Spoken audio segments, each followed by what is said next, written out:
recording started. Guess he's here online. Yeah, he's online as well. Actually,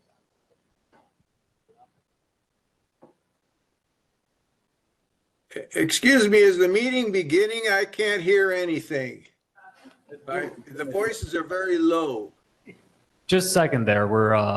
We got the meeting room set up just a little bit late. And Jesse, are you going to be sharing this meeting virtually or passing that to someone in person? No, I'm passing the gavel to Keone in person. My baby is sick, so I'm home and can't effectively do that. But I'm here for guidance should my vice chair need help. okay, there we go. Sharon May.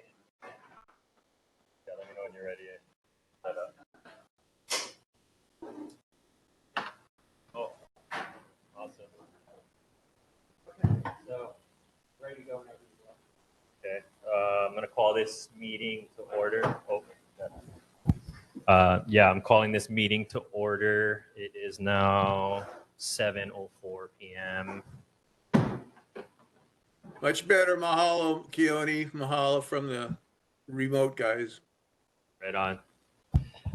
First, we're going to start with emergency responders monthly reports. Do we have a representative for the Honolulu Fire Department present? Chair, there's no representative for HFD. They sent in a report. Do you want me to read it for you? Yes, please.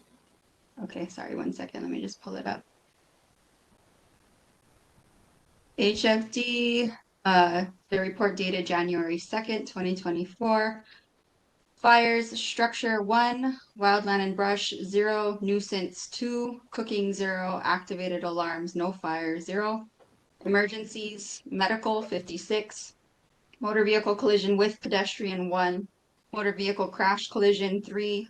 Fountain rescues 0. Ocean rescue 0. Hazardous material incidents 0. Nuisance fires include rubbish fires outside a structure or vehicle.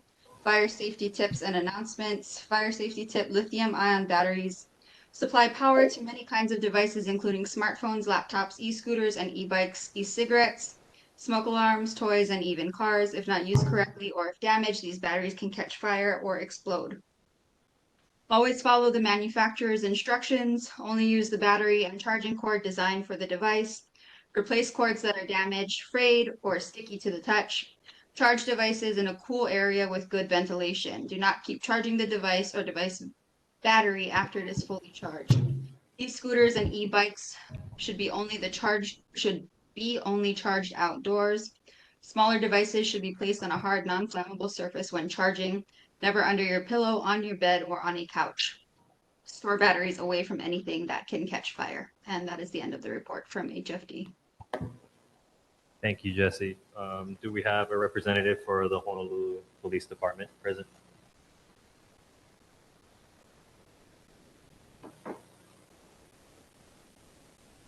Good evening, board.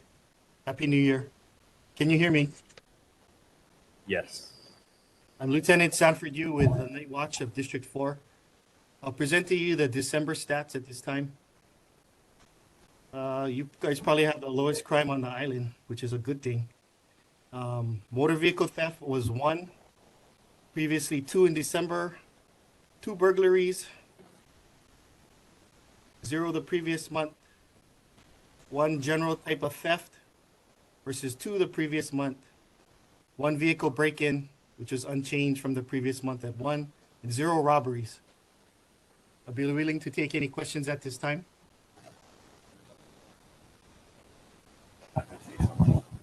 Go ahead, John. Can you hear me? Yeah. So the lowest crime is nice to hear, but can you tell them to stop running to Waihole Valley to run away? Yeah,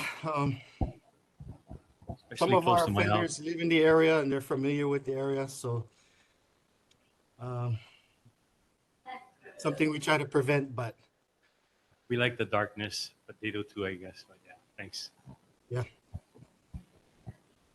Yo, Don, you guys got any status on the fireworks for New Year's? That Any- has any not been arrests? acted upon. No, negative. Because I think Kahaluʻu is on a kind fire what do you call that? War zone. I mean, that thing, he rock your house.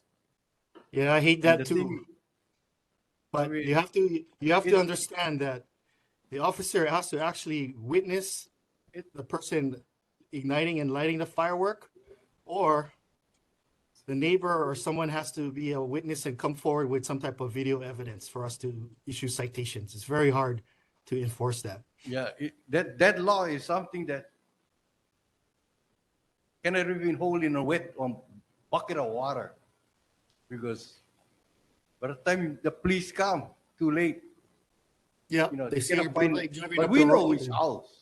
Yeah. You know, we know which house. But this year, that's the worst one ever had in this valley, because it's a new generation people doing it. You got to be willing to turn witness against your neighbor, and most people are not willing to do that. Yeah. Yeah, we know, because a lot of these guys that doing it, they're all in the early 40s, that kind of age, yeah. Around that age. It's like, because like most people, they're all retired. So they got a limited income. So actually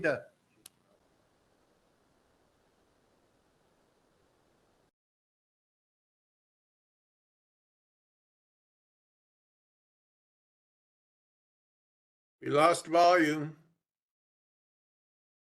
And video. Well, got video. I Can don't see you, got video. Stanford. I can see you guys, but not the host. Yeah, Jackson, where are you? Kaneohe Station, sir. We lost their, we, We lost everything from the host. yeah, we lost everything. Let me get a hold of them. so yeah, I don't have, if you can get a hold of County directly, that'd be the way, I suppose. There you go. Oh, here comes Jackson.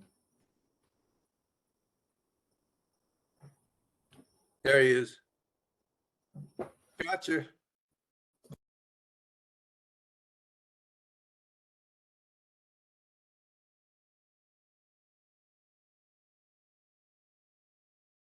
County, can you say something? We can't hear you.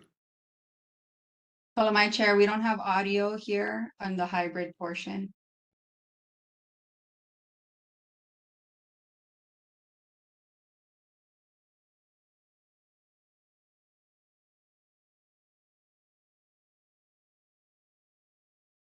We can't hear you folks in the room. Oh yeah, that's right, Jess. You're with us.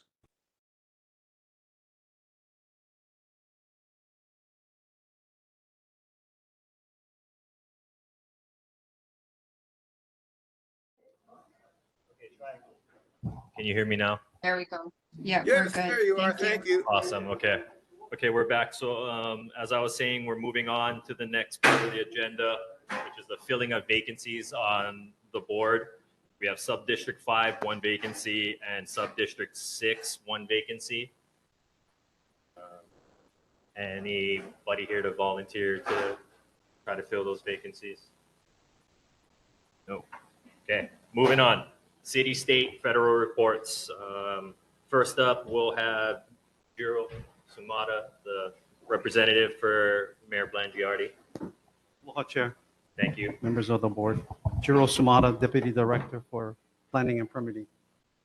Chair, before I read my report, I want to announce that even though that didn't have a meeting in December, your board was very active, because from Okay. November 22nd till mid-December, I got 15 phone calls between Ken Lavaster and John Rappoon.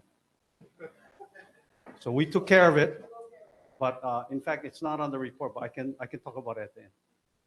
Okay, but let me Very go to the well, report. too. Thank you. Okay, kayak rental from UU Street continuing despite cease and desist order. I think the board is familiar with that one. HPD made a report from November 15th to December 25th. District 4 officers made numerous checks on the stretch of Kamehameha Highway near Iuiu Street and did not observe any violations. The alleged illegal activity appears to have ceased. Officers will continue to conduct routine patrols and address illegal activity when appropriate. Yeah, it's most definitely continuing at like exponential rate, but we'll get to that. They're all here for that. Okay, Yeah. Okay. We you guys are continue. Sorry. okay. Next one is Wailehuan 1 development has an excavator, DPP, okay. What is the property owner planning to do with the excavator when their SMA minor permit was revoked? How can the community file additional complaints against the owner? So, okay, the reply is from DPP. DPP has not received an application for a special management area major permit for Waileho 1 sites. They are not allowed to build a 5th dwelling unit until they obtain the permit. A brief history, their SMA permits from 2014 to 2016 were revoked when the DPP learned of the Army Corps of Engineers determined wetlands existed on the site. The applicant appealed to the revocation and the Army Corps wetlands determination. When the Army Corps reversed their determination, the DPP entered into a settlement agreement with the applicant in which the DPP 1 will reinstated the former SMA minor permits. 2, allow them to continue work on the 4 dwellings that had obtained building permits before the revocation. 3, allow them to proceed with their subdivision action. As part of the settlement agreement, they agreed to the requirement for an SMA major permit before any additional dwelling units may be added. Okay. The next one is Kualoa Ranch SUP complaints. Can DPP provide a contact for the community to report activity at Kualoa Ranch that violate the approved SUP? So Franz Krantz from the Community Planning Branch of DPP's Planning Division, and I can give you his email address. It's fkraintz@honolulu.gov. Okay. So fkraintz@honolulu.gov is the contact for the community to report activity at Kualoa Ranch that violates the approved SUP. And there is a condition of the SUP that the ranch provide annual updates to the DPP and the Planning Commission regarding all complaints received and steps taken to remedy the complaints. The next, number 4 is from the Board of Water Supply Water Usage App. Member Towle asked if the BWS considered implementing an app that could connect to residential water meters. He suggested doing so that residents could watch their water usage closer and be aware of any leaks or irregularities. The BWS reply is, BWS has rebates for water smart monitors that will assist in sensing where you are using water in your home and if there might be a potential leak. These monitors are generally linked to an app that you can download on your phone. Please go to www.boardofwatersupply.com/conservation and click on Water Sensible link to the left side. And the next one is the Heia Fish Pond bridge lights. The street lights on Long Bridge near Heia Fish Pond are still on all day and all night. Can the city install a timer to not waste electricity? DDC's response, the street lights along the Long Bridge are controlled by individual photocells. The contractor that installed the new lights reported that he received faulty photocells from the manufacturer. When these photocells fail, they fail in the on mode to ensure that lighting is provided at night. The photocell manufacturer is aware of the faulty photocells.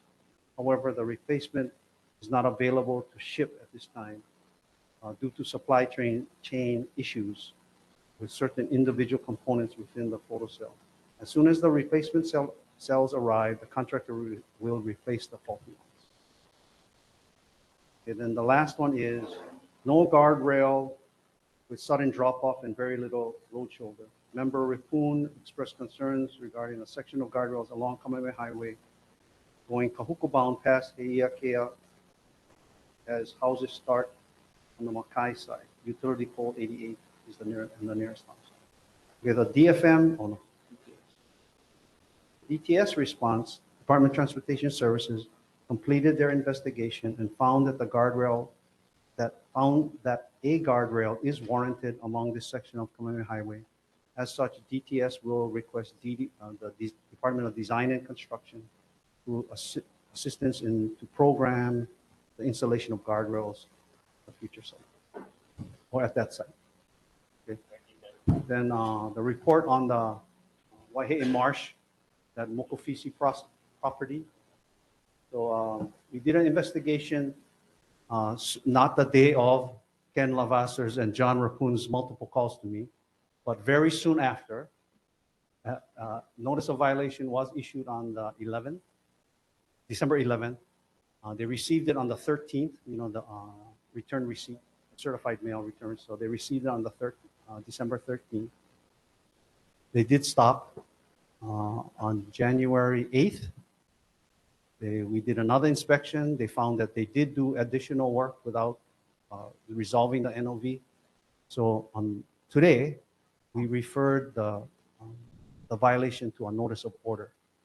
So that's the one where they start collecting fines. They still have 30 days to remedy the situation, but if after 30 days they don't, then the daily fines kick in. So that's the update on that. Okay.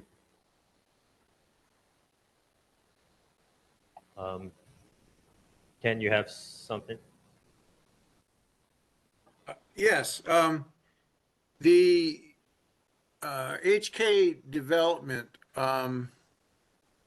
they have failed a percolation test where the two existing houses are, yet you can't build a house or get a building permit without passing a percolation test and having designation for your wastewater treatment system. Yet they have two houses there and they have not passed a percolation test. Now there's either 2 or 3, I can't remember exactly from what you said, but there are 2 or 3 other houses that are approved, and I can't understand how a building permit can be issued without percolation tests because the existing houses there have not passed a percolation test. Then there's 2 other issues, but I'll let others go first. But can you deal with that issue? I mean, I have no idea how that would work. Somebody's issuing permits, and they failed the first 2 permits. Yeah, we'll check it out, Ken. The percolation test is the requirement of the Department of Health, I think, report. So if the Department of Health passed it, then we're gonna rely on their call. But we still need to check it out, especially if they have not passed it. That's why they failed the test, because they did not pass it. So somehow you folks got improper information that they somehow passed it. And that's the complaint. Somehow you've been misinformed, and now they're going for 3 other properties without the first 2 being resolved, where there's a serious issue with they built the 2 houses on a filled-in pond with clay soil. They're not gonna pass a percolation test. This issue is serious, going way, way, way back. But thank you very much for all the other stuff before anything happens. Okay, thank you. Jiro, you've been fabulous. Thank you very much. Okay, thank you, Ken. Uncle John, go ahead. Yeah, I wanna kind of raise something, Gerald, and thanks very much for taking all those gazillion phone calls. Lots of this kind of activity happens during this time when people are taking holidays and whatnot. So I appreciate the action on it, and I wanna call everybody's attention to Special Management Area, SMA, Special Management Area, that's the city level jurisdiction that really comes down from the state level, coastal zone management, and of course that comes from the federal level as well. They're all tied together, county, state, federal. And what's at stake here, both in the wetland issue and where Ken's talking about in Wailuhua, is that, really important planning language that is in the ordinance and in the laws at CZM level and so on. Cumulative impact. The cumulative impact in the floodplains anywhere, but here in Kahalu'u, when I was about 16 years old, I did explore 5 feet deep in water. The whole floodplain underwater. And yet we keep developing and we keep developing in those areas. Sewage systems simply are not going to work. The impact goes directly to the bay. The wetlands that we've lost, 80 to 90% of our wetlands around Kaneohe Bay, we knew 20 years ago had been lost. Those wetlands, those floodplains really are supposed to function as they once did when they were in lo'i and then rice and then pasture in that succession, as filters to the bay. We've lost our filters. We're not paying attention to that. And I want to bring that up because this is not just a city issue or a state issue or a federal issue. It's all three. And what's needed is, I think, that the city planning department needs to convene with the Office of Planning, and now it's called the Office of Planning and Sustainability. And sustainability has to do with health as well. And so I think we kind of need some mechanism for looking at these cumulative impacts. When we do SMAs, minor and major and so on, without master planning, then it ends up being piecemeal. And it's a horrible battle for communities to be stuck in because we just get exhausted and we get white hair over 30, 40 years. So the last question I want to throw at you is that, when I was younger, I remember there being special design districts. And I think there are special design districts still around places like Waikiki and so on. A special design district, some mechanism by which we get to look at that bigger picture. And in effect, it ends up being maybe a moratorium on further development. We have reached absolute saturation point, septic systems. We all know that. From Ahuimanu through Waiahole, we have the densest concentration of cesspools on the island. There have been many studies done about that. It's a very serious issue. The sign on the bridge as you go over the bridge by the lagoon is the Department of Health saying you don't want to go in this water. And yet every day kids are paddling in that water and their kakios get infected. It's a terrible situation. We need something like a special design district. So my appeal to you, I guess, as a city planning department is, how can you help us to get to that kind of a tool, that kind of mechanism, so that our larger community can look at those larger issues? Thanks. Thank you, John. Rick, you're up. I just want to make a clarification on the individual wastewater system. So individual wastewater system is what's typically also referred to as a septic system. In past practice, people would go in for a individual wastewater system designed by a private civil engineer, and then they would then go and get a building permit and build the house, and then at the end they say, oh, we don't have any money to put the septic system in, so the teeth is no longer there to force the issue of converting from a cesspool to a septic system. So the rules then changed that before the city could review a potential building permit, they had to have an individual wastewater system designed and installed prior to the city reviewing the permit. So that's how the rules go. In the case of down here, what I've said, and because we install these systems, and the challenge is that you can design these systems on a one-by-one basis, but like John said, how much can a given area receive this wastewater in the ground? Because they're designed so partial of the wastewater evaporates and the rest percolates down and is treated through the soil. But it's too much at this point. Mahalo. Thank you, Rick. Hero, We'll check it out. thank you. You got something to say? First of all, thank you for all you guys' hard work, but We're still waiting for the crosswalk by the canoe club. Since it's a city highway, if you notice that the bus stop got whacked again, not one time, but a couple of times, it's down. But it just shows to show you the danger that the kids is catching the bus to and from the pier is in. We've been asking it for years to put a crosswalk over there by the two bus stops on both sides of the road. The kids are dodging. I see them running, dodging cars. You need to need to get it done like ASAP because paddling season is open again. Mahalo. Thank you. Real quick. One of the unique opportunities we have, and I've mentioned this many, many times, there's, if you Google Kahaluʻu Watershed Work Plan, it'll take you to the Congressional Archives.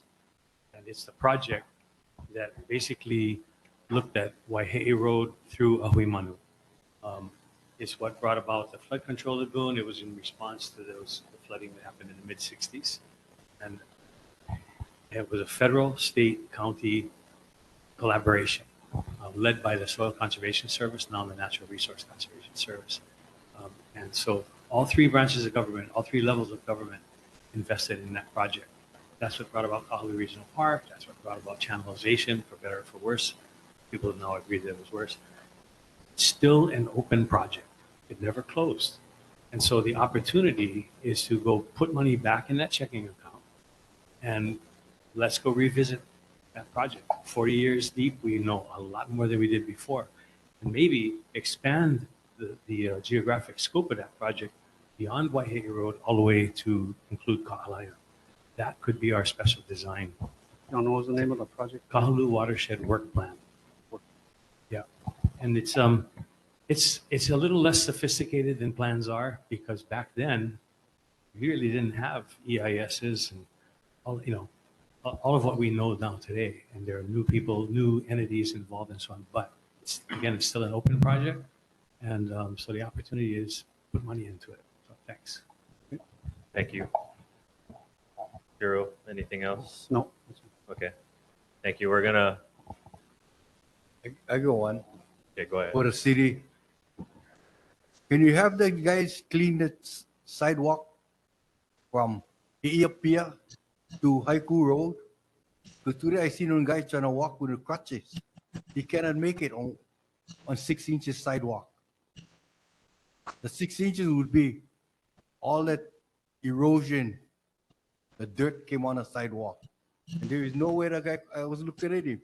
You have to tell me he was dancing. The road, oh, I'm sorry for that guy. They up here to where? Haiku Road. All the way to Haiku, because it's Haiku, from King is two sides of the road, sidewalk.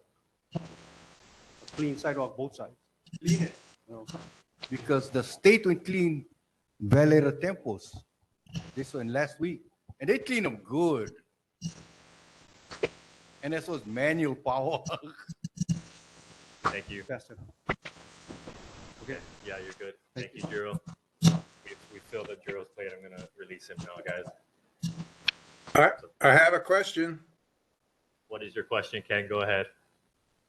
Yeah, regarding the Mokofisi property, we need a little historical context here. When the Oahu, what do you call that no-kill shelter was going to go in there, there was they illegally built an all-weather road to go from Kamehameha Highway back and around, actually, to the Mokofisi property. They built that, and since then, we've had a flooding problem, okay, on Wailehua Road because the And Ken, I'm sorry, I didn't mean to cut you off, but is there a question in this? Because there's a lot on the agenda this evening, and there's a lot of people. No, I agree. No, Yeah. I understand, but we want to make sure that when the city and county investigates this, that they go back to that terrible practice in which somebody who owes a lot of money is forgiven for the construction, the illegal construction they've done. In this case, it's in a wetland. So when the water comes down Wailehua Road, it goes into the, the cemetery property, Hiram Fong Cemetery, Ocean View Cemetery property. And now it Yeah, can't hey, go Ken, across. we don't have time for the whole entire history lesson right now. Like, we need to take the question that you have and respect the people's time that are sitting Okay, here. the point So, is please. his can I conclude? The point is, back then is when the problem started. Is any remediation to be required by Mokofisi going to straighten out that all-weather road, which is a dam? It's not a road, it's a dam that stops that used to allow flooding by sheet flow over the old road into the Kaneohe side of the marsh, and then it would go out to the ocean through both sides. Now it can only go through the Kahuku side marsh because of the tree line in the middle, and we end up with a problem. You're We losing end up your with flooding problems. And side. this, by the way, this happened right Okay, after no, the Ken, state you're out of finished. order at this point. Ken, I have to stop you now. Okay, like, seriously. Okay, fine, I mean thank no you. disrespect. I just need to respect everybody present here tonight and keep this moving forward, please. I'm going to take Jesse's hand up, and then we're going to move on. Mahalo, Chair. Jito, I just wanted to add that maybe a raised crosswalk where Auntie Rocky inquired might solve more problem than one, especially considering speeding in the area. And I just want to remind all of you board members in the room and online that our agenda is hefty. So when Chair calls your time, please wrap it up within 30 seconds or less. Mahalo. Okay, we're moving on the agenda. Council Member Esther Kia'aina, are you present? Aloha and good evening, everyone.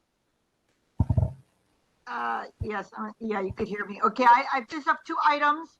First, mahalo for those from the community who showed up at today's City Council meeting on my resolution co-sponsored by Councilmember Wire, Resolution 23-308, which Kim will put into the chat box.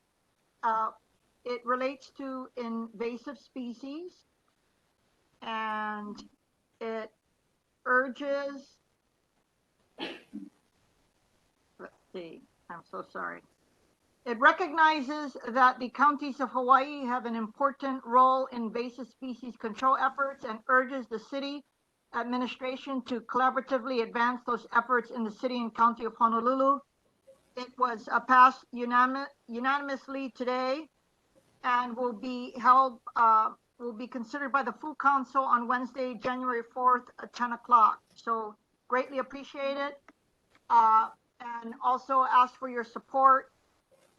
We are still working to see whether or not the Kahalu'u Regional Park can be considered for a base yard for the Oahu Invasive Species Committee.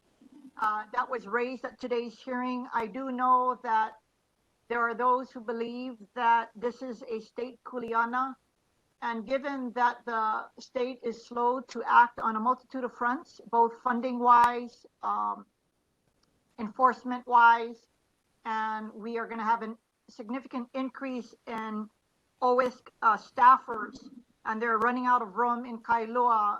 We are going to continue to work to see if we could have space at Kahalu'u Regional Park.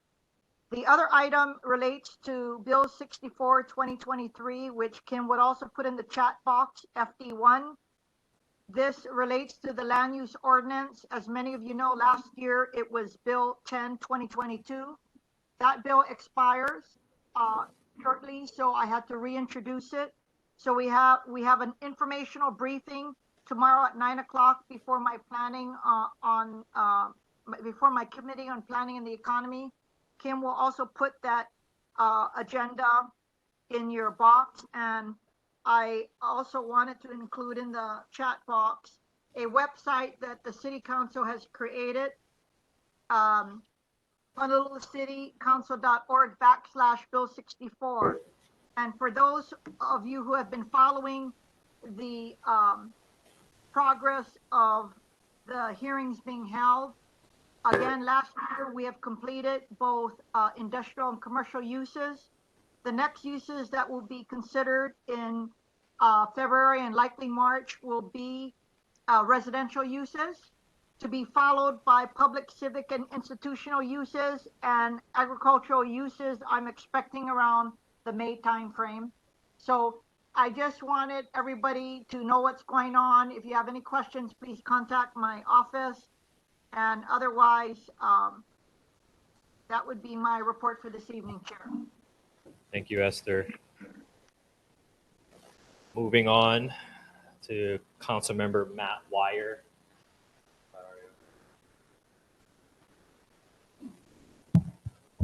Hi, aloha everyone, and hau'oli makahiki ho. So my name is Mokihana Maldonado. I'm the community liaison on behalf of Councilmember Matt Wire. I just have a couple community legislative updates to start. So full council will be held January 24th at 10 a.m. Resolution 23-308, co-introduced with Councilmember Kia Aina. This resolution passed out of committee this afternoon, and this relates to invasive species control. Bill 1, co-introduced with Councilmember Dos Santos Tam, would increase the age at which stores could sell herbal cigarettes from age 18 to age 21. And then I won't repeat since Councilmember Kia Aina already mentioned about Bill 10 and Bill 64. She's going to have her So anyway, that was my short report. So happy to take any questions, concerns, or ideas back to the office. Aloha mai, Mokihana, and Hi, hau'oli Auntie makahiki ho Rocky. to you and Aloha. everybody here. Happy New Year, yeah. Mai kai.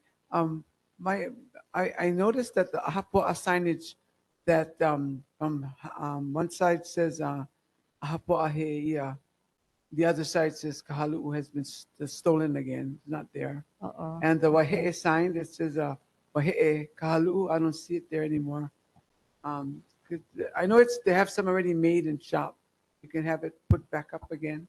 Okay, so the Waihe'e sign, what was the other one? And he'ia, He'ia. one side of the sign says he'ia, the other side says Kahalu'u. And the wahe'e, one side of the sign says wahe'e, the other side says Kahalu'u. Okay. It should be replaced. Okay, do you know where this address is, or I can connect with you after to write it Yeah. down? Okay, Yeah. thank you. Mahalo. Okay. Thank you. Anyone? No, we are good to go. Thank you. Yay! Next on the agenda, Barry Usagawa from the Board of Water Supply. Hello, everybody, and Happy New Year.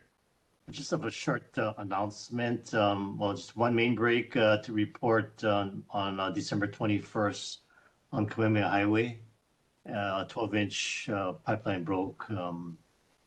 Anyway, and then the general announcement is New Year's resolution time. So a new year is an opportunity to change small habits that can make a big impact. A significant one is water conservation, and if we are conscientious about our water use, we can ensure an adequate supply for generations to come. So here are some easy ways to save water. Check for leaks, of course, would be obvious. Consider planting drought-resistant plants. Purchase a rain barrel and qualify for a $40 rebate from the Board of Water Supply's Water Sensible rebate program. I'll put it on your garden hose. The other one is replace your old toilet. And currently we have a $45 rebate, but come February or the latter part of this month, we're going to up that rebate. We're planning to up that rebate to $100 per toilet, and you need to put in a water sense labeled high efficiency 1.28 gallon per flush toilet or less. So $100, and it's our trial period to see if we can increase the amount of toilets that we can replace in existing residential homes. So for more tips, go to our website at boardofwatersupply.com /leak detection. And that's my report, Mr. Chair. Thank you. Thank you, Barry. Moving on, next on the agenda, Governor Josh Green's representative, Scott Murakami. Not Scott, sorry. about Not that. Scott. Hi, Lacey Hi. Goshi representing Governor Green. Um, so in preparation for the 2024 ledge session, an executive supplemental budget for the fiscal biennium was submitted to the House and Senate last month. The proposal allocates funds for addressing Maui's recovery from the wildfires and reducing the risk of future wildfire disasters across the state. Other focuses include tax breaks, creating more housing, easing homelessness, expanding access to health care, improving education, and mitigating the effects of climate change. I can provide the link to Governor's newsletter as well. And then the other thing Governor's office asked me to update you all on is with regards to a capital improvement project release of funds.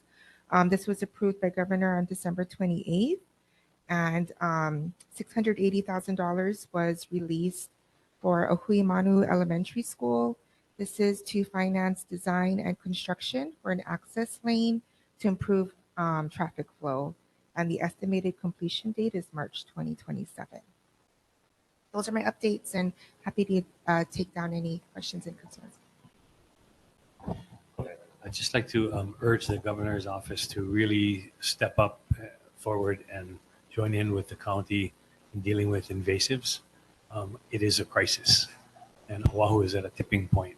And Oahu being the most populated island, we are like the biggest consumer of goods that are moving around that are carrying things like little fire ants and so on. Rhinoceros beetle is absolutely decimating palms and also has potential to move into things like banana and taro and other really critical food plants and so on. So we really need the governor's help. I think with the Office of Planning and Sustainability maybe stepping forward and working closely with DPP and city agencies and so on. The impression that people may have is that this is a Department of Agriculture issue. It's not. It's way beyond that. They can do what they do. DLNR needs to do what it needs to do. But if it's DBED and Hawaii Tourism Authority, everybody's affected. So yeah. Aloha no, mahalo again for coming over here. But I have a comment to make. Last week, Thursday, I was invited to go to a meeting at Windward Mall at 1 o'clock. Actually, I had the notice last week, Thursday in the morning to go to a meeting at Windward Mall at 1 o'clock in the afternoon to talk about a potential site for the homeless site for the governor. Of course, I went to the meeting because they wanted community input. Myself and two other community members, which was Charlene and Calvin Ho, was the only ones there, but had 9 people from the governor's office there at the meeting to discuss the site. And then they said the next meeting was to be at 3:30 at the site, potential site now. So I called our Hawaiian Civic Club and I called a few people to get them going to the meeting. So at the next meeting, we ended up with 37 people there, a lot of the community members, and the chair for the Kaneohe Neighborhood Board. When we got there at the site, it was not a potential site. It was a site already built. And we come from a community that's a planning community that you build things in our community, we do it together as a community, not after the fact.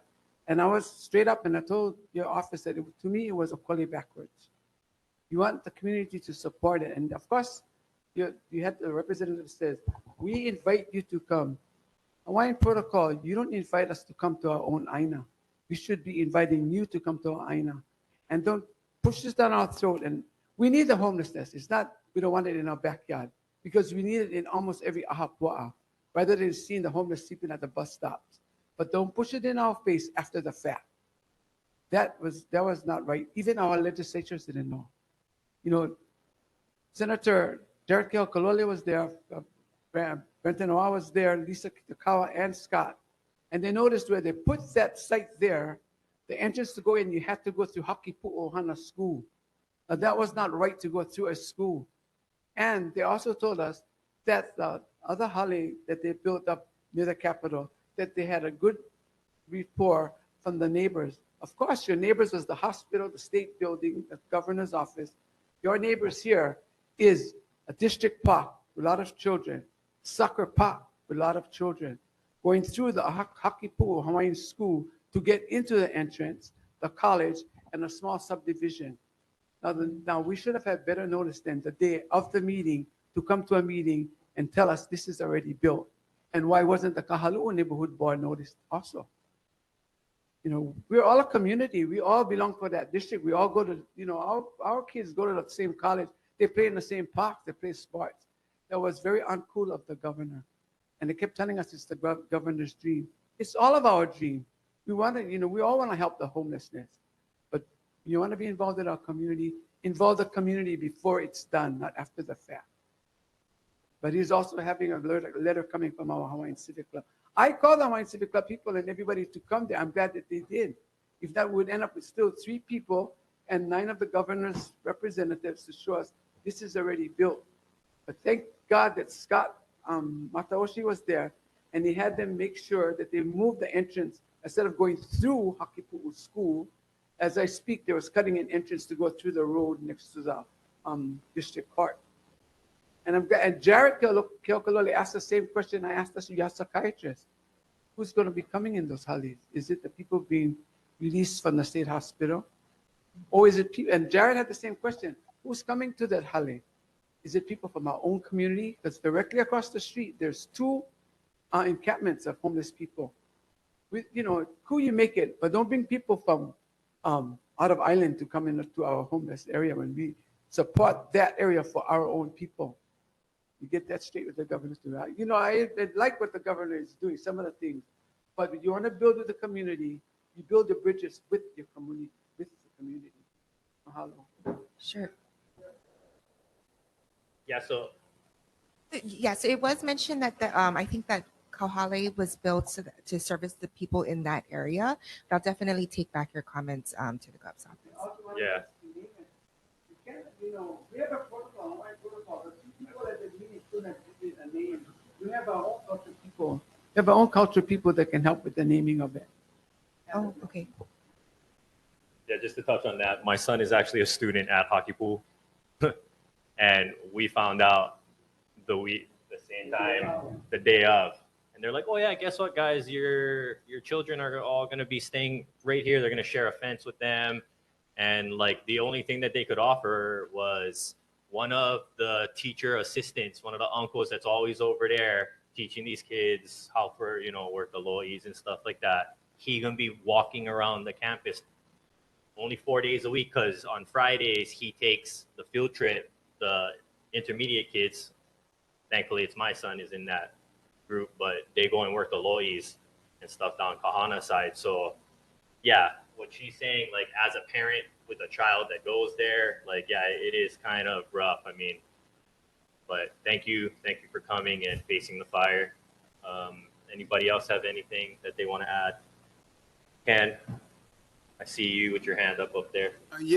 Sorry to change the subject, but have you heard anything about the water buffalo that I presented a few months ago? Yes, actually, I do have more information about the water buffalo. So what I was told from the Department of Ag is that because they're restricted animals in Hawaii, there are specific conditions for them to be allowed to be here. So I believe what's being requested is to move the water buffalo calf to someone else's property. And so that property needs to be approved by Department of Ag's plant quarantine branch. And there's requirements, you know, for adequate fencing to contain the animal, requirement to use a nose ring on a chain or rope to secure the animal. Also, a site inspection needs to be done by the plant quarantine inspectors before a permit can be issued.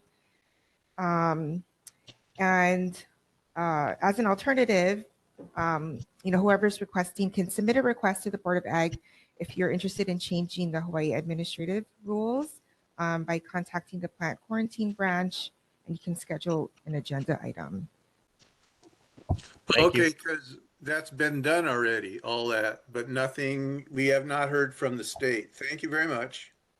Thank you. Appreciate you coming in. Moving on. Next on the agenda, we have Senator Brenton Awa or representative. We can't hear you. Is your mic on there?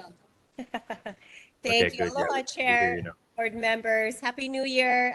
Senator Awa sends his regrets. He likes to be there in person. However, he got tied up with some meetings tonight. So we have a few quick updates. Senator just wanted to mahalo everyone for coming out to his food tree planting project out in Kahaluʻu on Kahikili Highway. It was very successful. Many of the community came out, they contributed. And from now until the time that the trees are in the ground and they're developing, we just wanted to get word out to the community that if you did want to go to the project and kokua, whether that be, checking the trees or anything like that, feel free to go. You don't need to contact our office, but if you would like to, you're welcome to.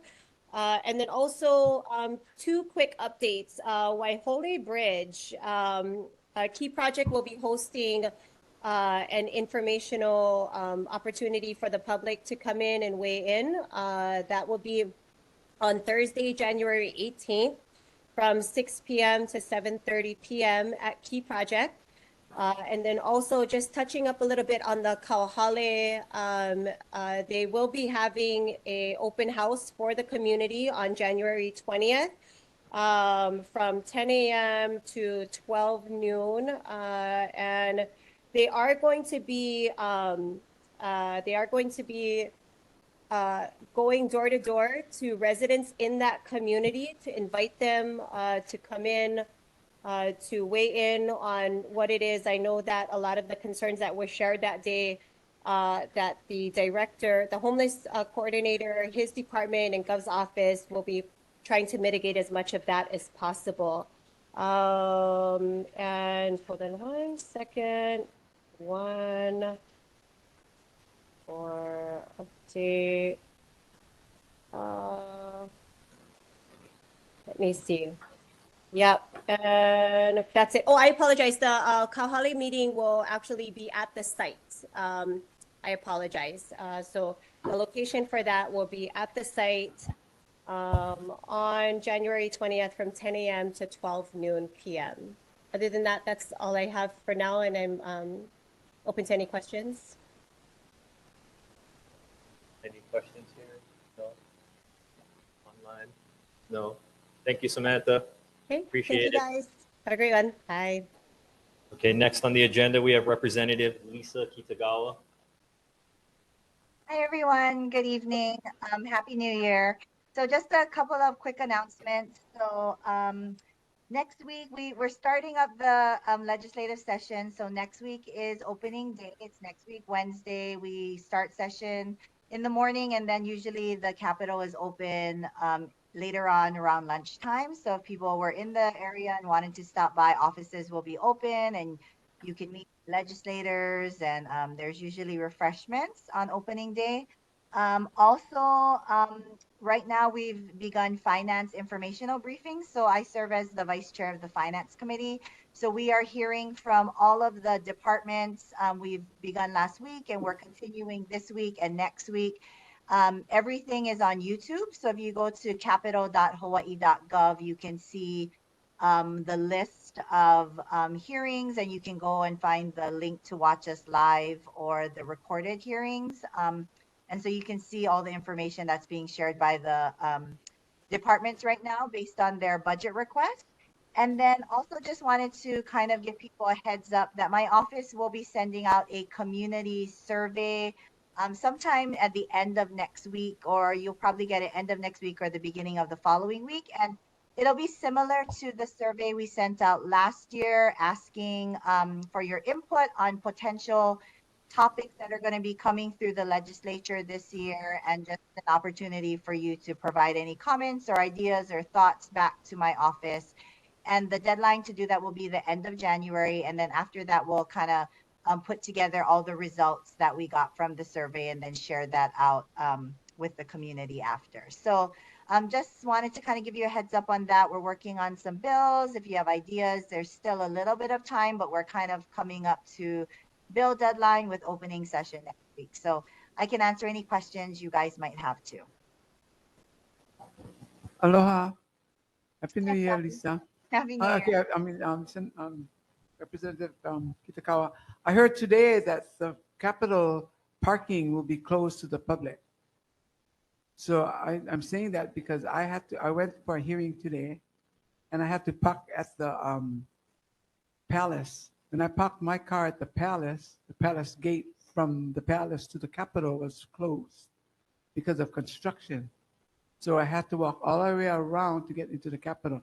I'm telling you this is because then by law, federal law, they're not supposed to be reserving, actually cutting out the handicap parking, especially for the opening day of the legislature. So you can bring that up if you don't mind about the parking.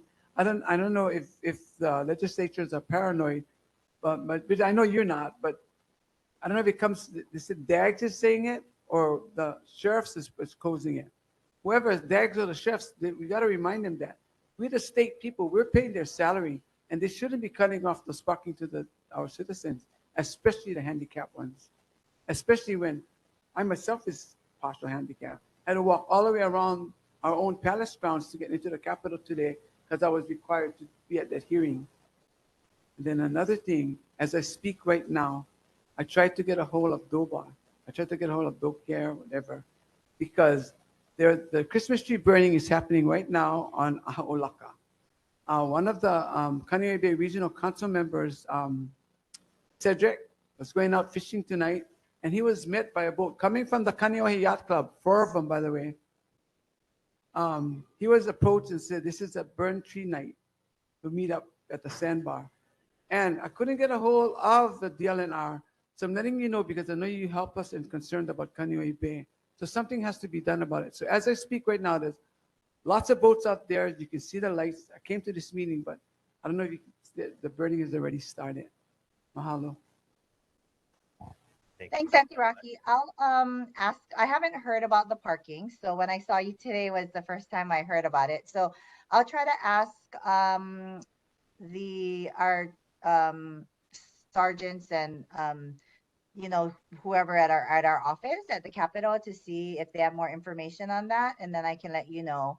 And then I can try to see if I can call the DOBAR and the DoCare number too, because they're supposed to have that after hours number, which is supposed to be available all the time, which is sort of the conversation I think that we started last year during informational briefing, right when I asked DLNR about DoCare and their 24-hour, whether they're 24 hours and whether they should be moved under the Department of Law Enforcement, which is 24 hours because we wanted more availability of services. So I will try to look right now for a number to call, and then if not, I'll follow up with Director Chang tomorrow.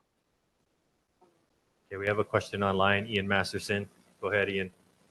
Actually, I just want to thank you very much, Representative Kitagawa, for getting a big new mirror put up on Johnson Road. It's made a huge difference, and all of us are really grateful. So thank you for that, and for you and Matt coming out and visiting us. That was really great of both of you. So mahalo. Thanks, Ian. Okay, no one else. So let's go ahead. Thank you, Lisa. Thank you. Representative Kitagawa. Appreciate it. Next on the agenda, Windward Community College. Artists, you. Aloha mai kako. Thank you. I'll keep mine really short tonight. I know we've got a packed agenda. So I'd like to thank everyone for trusting us with their education and their relatives' education. Our enrollment is up over 11% this semester, and it's because of our community coming in our doors. So we're really thankful. I want to thank the neighborhood board for getting the word out about our programs. And also, it's scholarship season. So if you have a current student or an upcoming student who needs scholarships for college, and if you know any kid that's about to or is in college, they need scholarships, we are having a bunch of workshops and other supports to help make sure they get their personal essays and their applications. So for example, next Wednesday at Trio, we will have a student engagement event on scholarships and personal statements. Oh, actually, it's in the Akuakoa Atrium at 9 p.m. That has to be 9 a.m. I'm going to double check that. But we'll have a bunch of scholarship things every week. We have free money Fridays at Trio, 9 to noon, which is also scholarship help. And we'll do lots of different things within the college to make sure that our students can afford to come to college. So that's all I have to share for today. It's been a great week seeing everyone on campus. Mahalo. Thank you, artists. Okay, we're gonna move on. Kaneohe Bay Regional Council, Clifford, you got anything to report? Yeah, the only thing I got is they got somebody would do one. What was that? They covered their boat and they I think they finished Fumigation. critters on it. Fumigation on the ocean again. And I think I seen a picture of it, and that boat was that's from Kaneohe Bay, and I think it's one of the charter boats that did it. And the picture I seen has still a canvas over it. So it's during the holidays. So I guess this Dobar is on holiday schedule. And you can't do nothing. You just gotta wait it out. Because it's the same old music going, it's like a broken record. They pass in the buck, keep passing the buck, and like they said, they got enforcement officer. I haven't seen nothing yet. So this will come up on our next meeting. Thank you, Clifford. Hold on, question. Yeah, the next Kaneohe Bay Regional Council meeting would be at the Kahaluʻu Hawaiian Civic Club office at 5:30, 6 o'clock. And the public is invited to come. It's at the Atrium building. It's on January 16th. Thank you. There. Okay, we're moving on. The Iakea Pier, Small Boat Harbor, Tanya Bora Bora, are you present? Aloha, I'm not Tanya. I'm Bruce Swartz. I'm the district manager for Oahu District, Division of Boating and Ocean Recreation with DLNR. Thank you for inviting us. Tanya wanted to be here, but she said if we both have to be here. You know Tanya, she's always open to hearing from the community and working with everyone. I'm here representing as a district manager. The report, I don't know if you may know, the restrooms were closed at the pier for at least a week in December. We had a mechanical problem with the lift stations on both the Malka and the Makai side. They had to be closed. We had to pump out. The good news, we are moving forward with the wastewater treatment facility upgrades at Iakea, Small Boat Harbor. That's going to start. The measuring preparations start next week, Monday. The following Monday, construction crews will be working to post the sign of the signage and fencing, and their construction office will be erected. Major process will take the rest of the year, and I believe the completion date is next January. As far as the harbor and working with reporting of incidents and concerns, I think there's a few different ways to do that, directly with the harbor master and also to the district office. There are general email addresses for both of those offices on our website. I'm open for questions. We've talked to Tanya quite a bit about, and she's willing to do it, but apparently administratively, she's not allowed to take 2 days off during the week and then be present at the pier during the weekend, Saturday, Sunday. And that's typically when the devil happens down there. These pirates take people for pay out to the sandbar.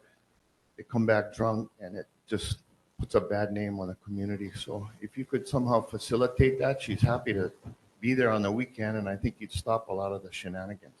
Mahalo. We understand that there are actually 2 vacant positions under Tanya, and that they've been vacant for more than 2 years for some sort of human resource issues. Could you look into that? She's doing a great job, but I think she's authorized to have positions, but you all haven't been able to fill them for a really long time. And that makes our complaints, she has no way to deal with all of them at the same time. So I could be wrong, but I understand that there are 3 state employees who are supposed to be working at the pier. There are 2 harbor agent positions. Tanya is one, and the other position has been out on medical leave for last 2 years. That's been resolved. We are asking for the personnel office to start the recruiting process. The third position is the general labor position, Danny, who works with Tanya on a daily basis. The issues for work hours is our collective bargaining agreement issues, weekends and holidays, the scheduling, if that's something that Tanya agrees to, it can be suggested to the administration, and through working with personnel, the union has to agree to these things. So we think it's a management issue that y'all have to follow up on, because she has some of the local people working for her who happen to be houseless, and she's doing a great job, but she's managing, with whoever walks up and needs work, painting and all kinds of things. I don't know if you know what she does, but she basically has somebody living on the pier in a car, and he works for her doing a lot of painting, and it's a wonderful thing that she's doing. But the point is, you all are not filling the positions, and that's why she's forced to do that. So like I said, the one open position has been occupied for medical reasons. Person has been disabled and unable to fill those duties. So that's the answer. Thank you. Appreciate that. Any other questions? Real John? quick, I attended the meeting at Winter Community College that the LNR held, and with all 12 divisions there, it was one of the best meetings I've ever been to, because it was like painting a roadmap. How does the LNR work? All of you were there, and I appreciate that. That said, 2 issues were raised tonight: fumigation of a vessel on the water and the burning of Christmas trees. You haven't mentioned those. How do you respond to that? So you as guys I are was the ones to do that, right? Yeah. I'll address the easy one. The fumigation of the vessel has to be approved in advance. If it wasn't, that's a violation. And if they haven't made a request to the harbor master, because I haven't heard about it, it would come to me. And if there is a violation that needs to be reported, we need to contact OCare, and they can, if they have an officer available, respond and investigate. Real quick, can you fumigate a vessel while it's on the water? It is allowed with permit. Thank you. Do you need a boat to get out there right now? No. So as Auntie Rocky was good enough to share that the information that's on the vessels apparently going out tonight to do the Christmas tree burning. I pulled up the app on my phone. It's a DNR tip app. Or you could call DNR dispatch for DoCare. Okay, but the tip app is downloadable on the from the App Store or others. And I submitted an anonymous tip saying that I've had a report that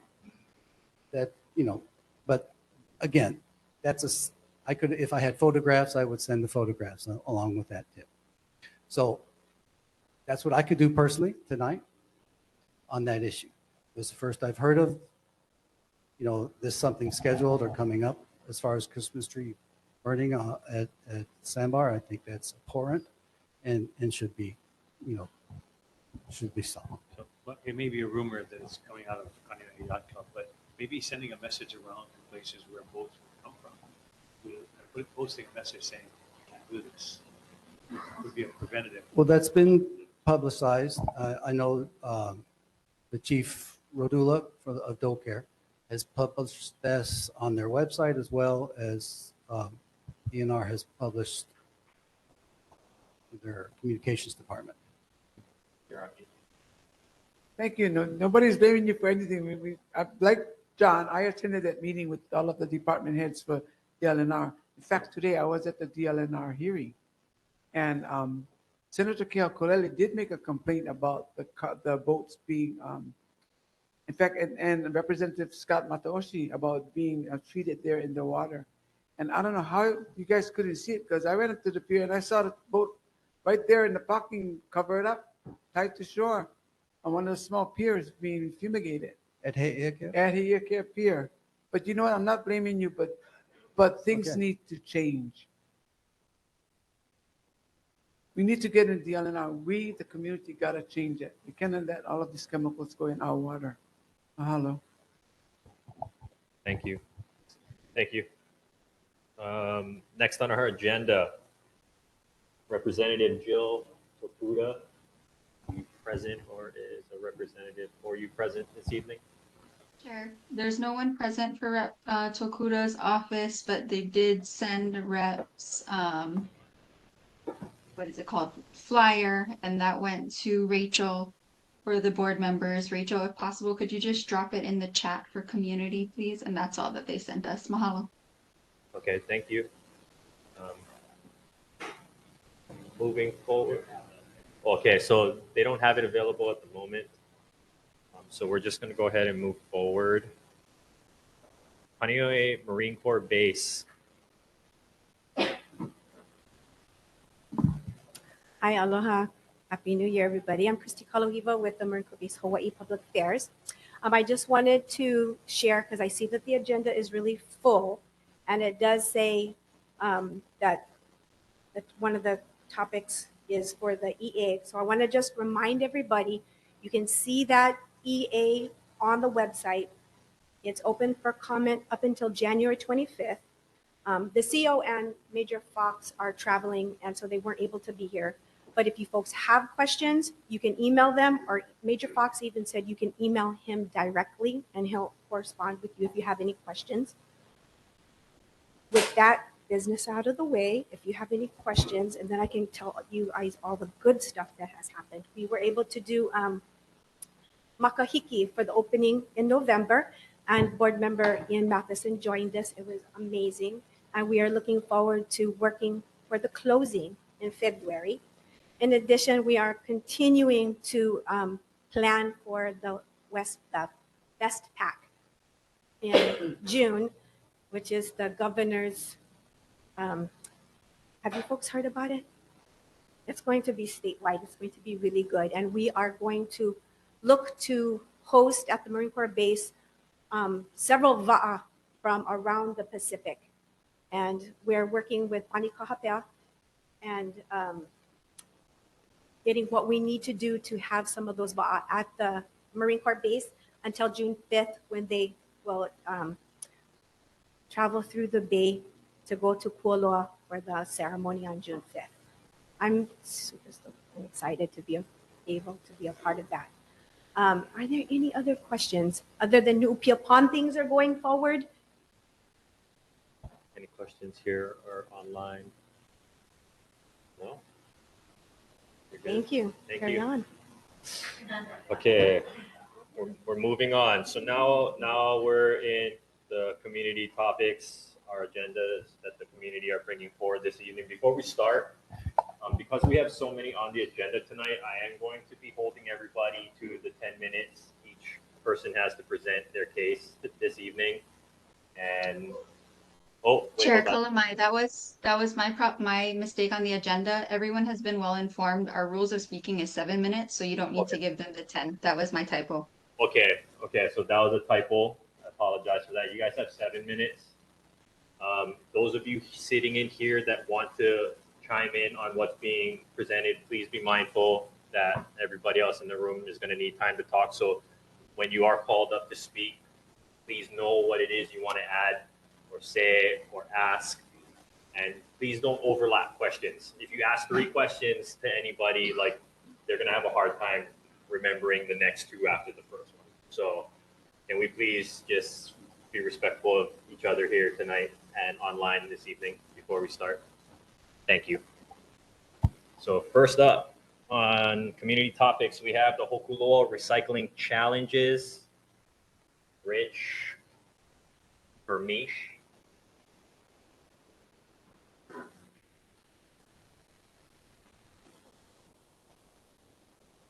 One here. Is Rich present in the room, Chair? Rich is not present in the room. Okay, I will just touch on it real quick then. Is Jiro still in the room? Sorry, we can't see their Hero whole. is still in the room. Okay, mahalo. Aloha Jiro. So Rich Vermeesh, used to be on the neighborhood board. I believe he's on the board at Hokuloa. They are curious as to why Hokuloa was left out of the city recycling program, and they're meeting some challenges with that, and they're wanting to have that resolved. I'm not sure what the city's arrangement was with that. What is that? What is it called? Homeowners Association. But if you could follow up with either myself, and I believe he talked to Uncle John Rapoon about it as well, what we could do to move forward with that, that would be helpful. Mahalo. Thank you. Any questions, comments, concerns about that issue here in the room or online? Okay, cool. We're going to move on. So you touched base on the draft EA already. So any of you that had any concerns about that, did you hear the information that she gave on how you can reach out to the Marine Corps Base Hawaii personnel for any of that? Okay, we're going to move on to that as well. So the next is the illegal kayak rentals on UU Street. Ward is here tonight to give a small presentation on the things that he's collected over the time since they've been given their cease and desist from DoCare. I also see some of the neighbors here this evening, so. Yeah, thank you for giving me the time to do this. I'll try and keep it brief. Thank you. Most of you have had a deal with this ad nauseum over the last 2 years. Our neighborhood has been onslaughted by the Ohana kayak rentals. She claims she doesn't advertise, but she manipulates the hours constantly. This was done on New Year's Eve. She said she was closed, but she operated all day long. I have photographic evidence of it. This is where she operates.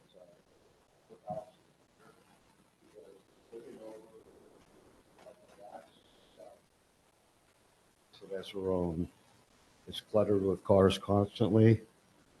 We'll see photographs as we go on.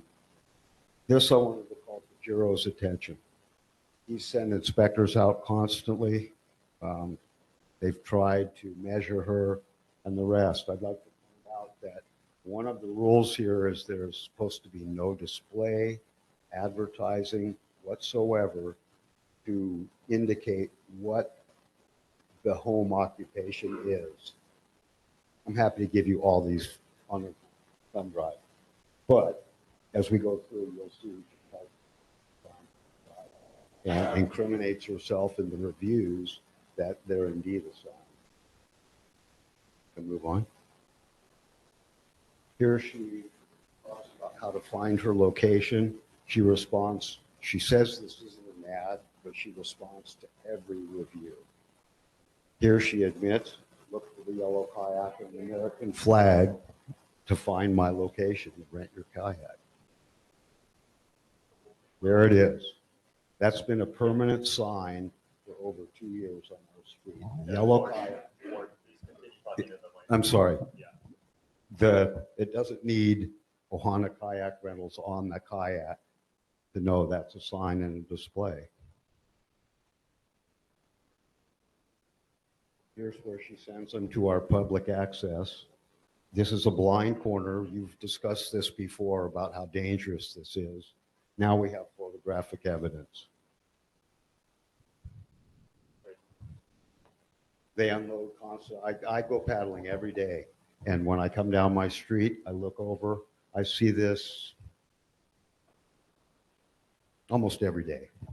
That's located where there's a public right-of-way sign. Public right away, Hunalepo Street is right here. The next street is come to Mio Mio. This is Kamehameha Highway. There's a big monkey pod tree there that blocks things. These are all photographs that were taken after she received the cease and desist order.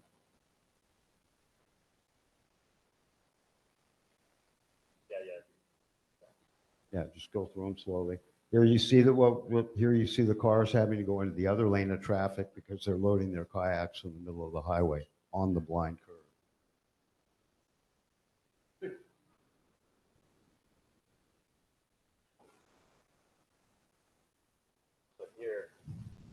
This young lady called me a pervert because I took her picture.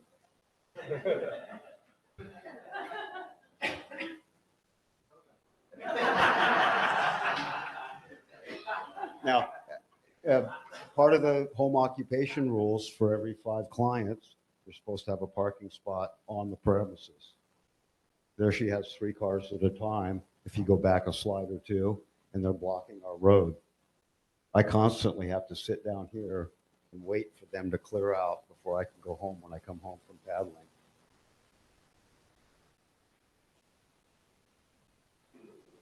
She's got stacks of kayaks sitting in there. She's got to have at least a dozen now.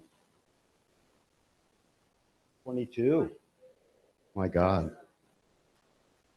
Well, that's a lot of income for GE guys, huh? And they block our traffic. You'll see as the people come up and down the street, they don't even have the courtesy when they're carrying their canoes up and down the street to get out of the way to let cars go by.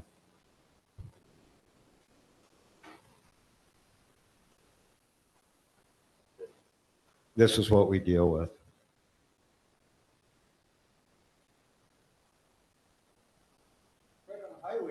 No, this is our street.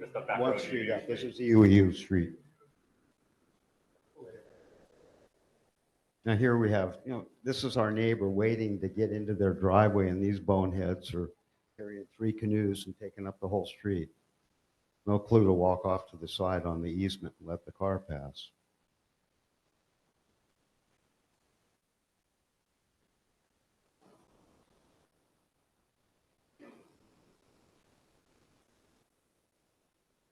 That's her car right there. She's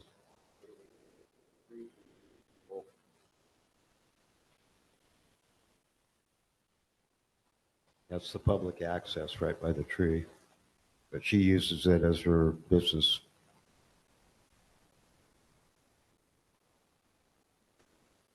And again, these are all photographs after she received the cease and desist order.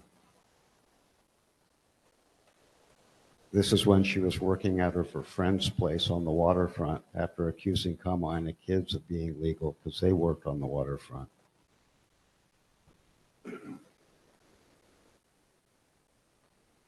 That's her in the instructions with the kayak paddle, teaching the people, giving them all their equipment.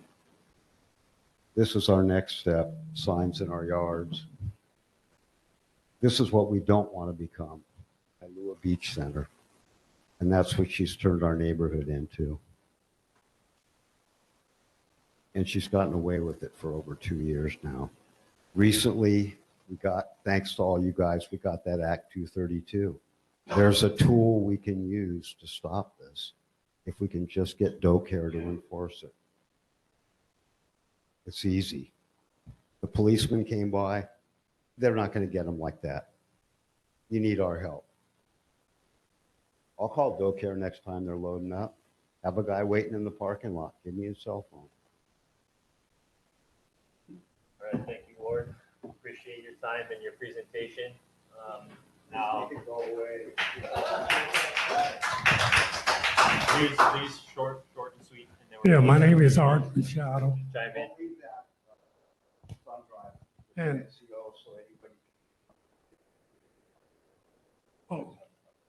I just want to mention, I live on that street. And 2 weeks ago, I got a call from the Rita family. Rita family owns the property that they're taking the kayak out on the water. And the Rita family talked to them and they said, you get nothing to do. Our friend owns the ocean. And like I said, this is something that has been going on for at least a year that I know about.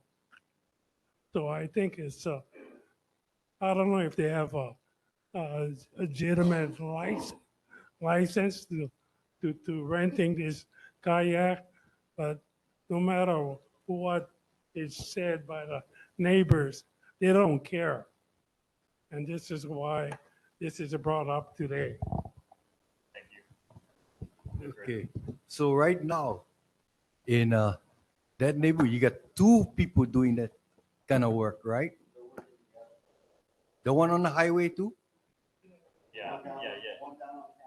Yeah. She was operating down there. Oh, because that house was the Laos house. But they're not allowed to do it. They're breaking the same rule. Yeah, then let the community chime in. No matter how you look at it, she's still breaking the law because the Kaneohe Bay Regional Council, the master plan calls for no more new businesses in Kaneohe Bay, and that clearly is a business. Another thing is, that's my district too, the sub-district 3, and it makes me sick to see all this exploitation of our resources being utilized in this manner, and the attitude they get is, I have the right. They have no right. They're lucky they're having the privilege to do something like this. And I think it's about time the city and the state get together and do something about it. You just can't sit around and do nothing about it because it's affecting the whole community. We got to do something about it. Mahalo. Okay, so I'm gonna call in some members of the community. Anybody has anything that they want to say? Okay. Yeah. Can you guys please come up here to the front and go ahead. I want everybody to know that this lady went in with a chainsaw and cleaned out Milo, false Kamane, and everything that was down there. And she went poison. She used some sort of poison, probably Roundup, right on the water. So if you go down there, she has developed this whole access that all us guys been using for years. Like not top secret, but that's where you go for a Wama. And now you could drive 3 Jeeps through there. That's wrong. And that's DPP. This lady went into water, the state's land, the city county land, and chopped down all your guys' trees that actually belong to all us taxpayers too. But that's not right. Milo takes a long time. Anyways, that's my spiel. Hey, you guys, this is really, really wrong, and we're not getting served. We're not getting served because this is going on and on and on. You can see all the concern in this meeting. There's concern. There must be 500 people that could be here. But, you know how it goes for meetings. Anyways, you guys, hey, Ward did a really good job. I want to see some follow-up on this. Thank you. Anyone else from the community want to testify on behalf of? I want you to know that after she got the cease and desist letter, this didn't die down for a few days. She doubled down. We thought 12 or whatever, and now Wayne saying 22 canoes. But she really, you could see that she doubled down. This woman is not going away unless something is done. And we've been complaining for 2 years. Ever since she moved in, we knew what was going on. And she is not nice either. She's very not nice. Yeah. So thank you. Thank you. No, come up to the mic, please. Thank you. Aloha Kahaluʻu, Justin Vieira. My parents, Heather and Alvin Vieira, we live on UU Street, right across the street from, her. So I just wanted to encourage everybody to really take a look at Act 232 because it's in conjunction with the House Bill 1134 and Senate Bill 1265. And that all kind of came about with the wonderful works of the community, especially Auntie Rocky Kaluhiva and the civic clubs. We worked in conjunction with each other to kind of formulate this, and also with our representatives. And this is what was born, was Act 232. So I'd really, if you guys have the time, go online and look it up and just get familiar with what it outlines. And it outlines everything that we can to take her down. But ultimately, it's going to come up to the enforcement side, right? So that's the issue, is how do we how do we get them to enforce what's actually in play? So yeah, mahalo. Thank you. Great. Sorry, Ward. Just gonna... Hey, I'm Greg. I live next door to Ward, actually. And yeah, like I've had it before when I've come out to my cars and to go leave, and there were two weak people that had a kayak and it had fallen off, and it was just sitting behind my car, and they weren't moving. And I couldn't even move my car to get out of the space. I actually took a video of Oni has it, and I gave it to Oni, and I asked them where they got the kayak and everything, and they answered all my questions. Then I videoed them all the way walking back to the house. I followed them all the way back there, which was kind of weird probably. And then I stood in front of the house and just like videoed them as they put it into the house. So I've had a lot of problems with them. I've called a number of times to your department, and I've gotten a couple things back that you've investigated 2 times and that it was legal what they were doing. I don't understand how that is legal, what they're doing. The other thing is that you said that as long as they're loading in the driveway, they can run a business like that, but they don't just load in the driveway. All the time when I'm driving down that street, I have to stop for them to move, and I always video them, and I've gotten flipped off a couple times because I video the people that are sitting in the middle of the road. And I just think it's weird that it's been so long. It's a business on our street, and nothing's been done. The last thing I'll say is this. You say that it hasn't been running in the last couple months. Ohana Kayak Rentals on Google Maps. Literally on Google Maps, I can click on it and click on the website, and it says, we're open today. It'll say, Manta's in the bay, and advertise everything about that. And I don't understand how it's not open if they're actually advertising on Google Maps and you can drive to it. So thank you. Thank you. We have a Jessie had her hand up for a while. Oh, Chair, I just, for whatever city or state officials that are in the room, I just want to paint the picture for you all that it doesn't just affect these community members that are in the adjacent area.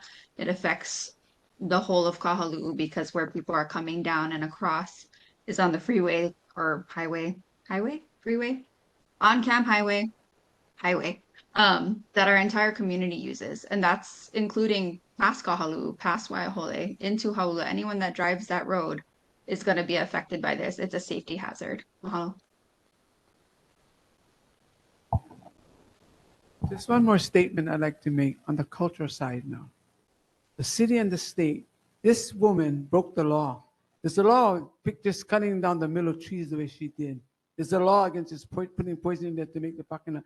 And you know, it's time that that the city and the state do something about it rather than ignoring the community. Something has to be done, and like now. Because I was talking to another neighbor, wanted to beat her up, and I said, don't do it, because you're going to be the one going to jail and not her.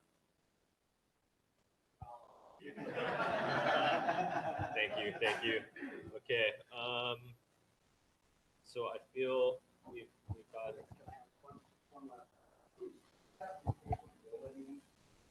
Oh, microphone. Ward, microphone right behind you. Does DLNR have the capability, now that you know she's ignored your cease and desist letter, to, what's your method to get DoCare to enforce that now? She's ignored us, she's breaking the law. You're our enforcement arm, go do something. Okay. Are they going to listen to you or not? Or can you even do that because they're a different department and they have to just do it on their own initiative? Well, I can't speak for the department. I can speak for Oahu District in my role as the manager. I have received permit application for a commercial use permit from this organization that was not approved. Okay. I can't really go into the details because that's there are privacy issues. Let me finish. Because we do work closely with DoCare in collecting information. We can present this information to the BLNR and ask for them to assess, fines or penalties. We've done that for violation, operators who have violated the rules. Their permits have been revoked. They've been penalized with, substantial financial penalties. You may have seen in the news, there's also operators, other parts of the island doing similar activities illegally without a permit. So, Act 232 also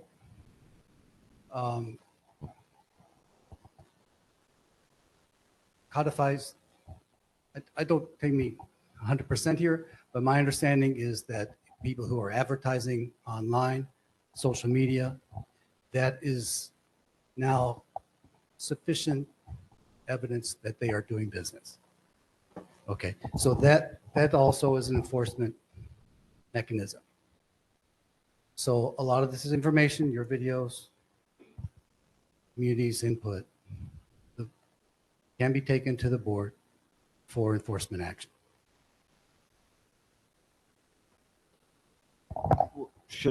Can we just give you these photographic evidence? That's all recent pictures. I'm happy to receive any Go to the things you board, or want should we to ask the provide, Doe Care but folks to come here and let the Again, board talk to them? There's a there? process. There's a process for submitting, for submittals to the BLNR. Okay, that's not my expertise. That's through our administrators and through working with the chief of Doe Care and the chairperson.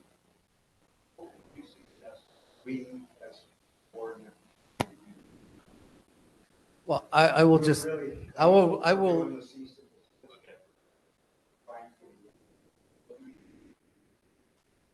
well, I think there's a joint effort with the county. Continue collecting that data and evidence.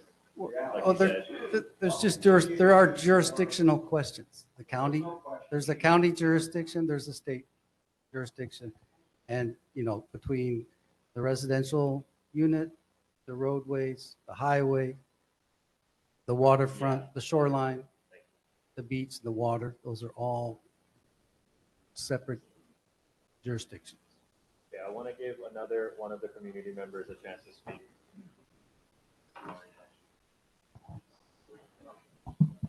Yeah, good evening. My name is Alvin Vieira. I'm a retired police officer, retired lieutenant from the police department with almost 30 years. There's ways that we can do this, and I am even willing to let DLNR come, stand on my balcony and observe what's going on. So what they're gonna have to do is respond to her ad, go to her house, rent one kayak. That's called undercover work, but it doesn't take, it's not rocket science. You just go over there, you pay the money. Now she's in violation and with an officer, you know what I mean? But I'm willing to have them come and look from my house, watch.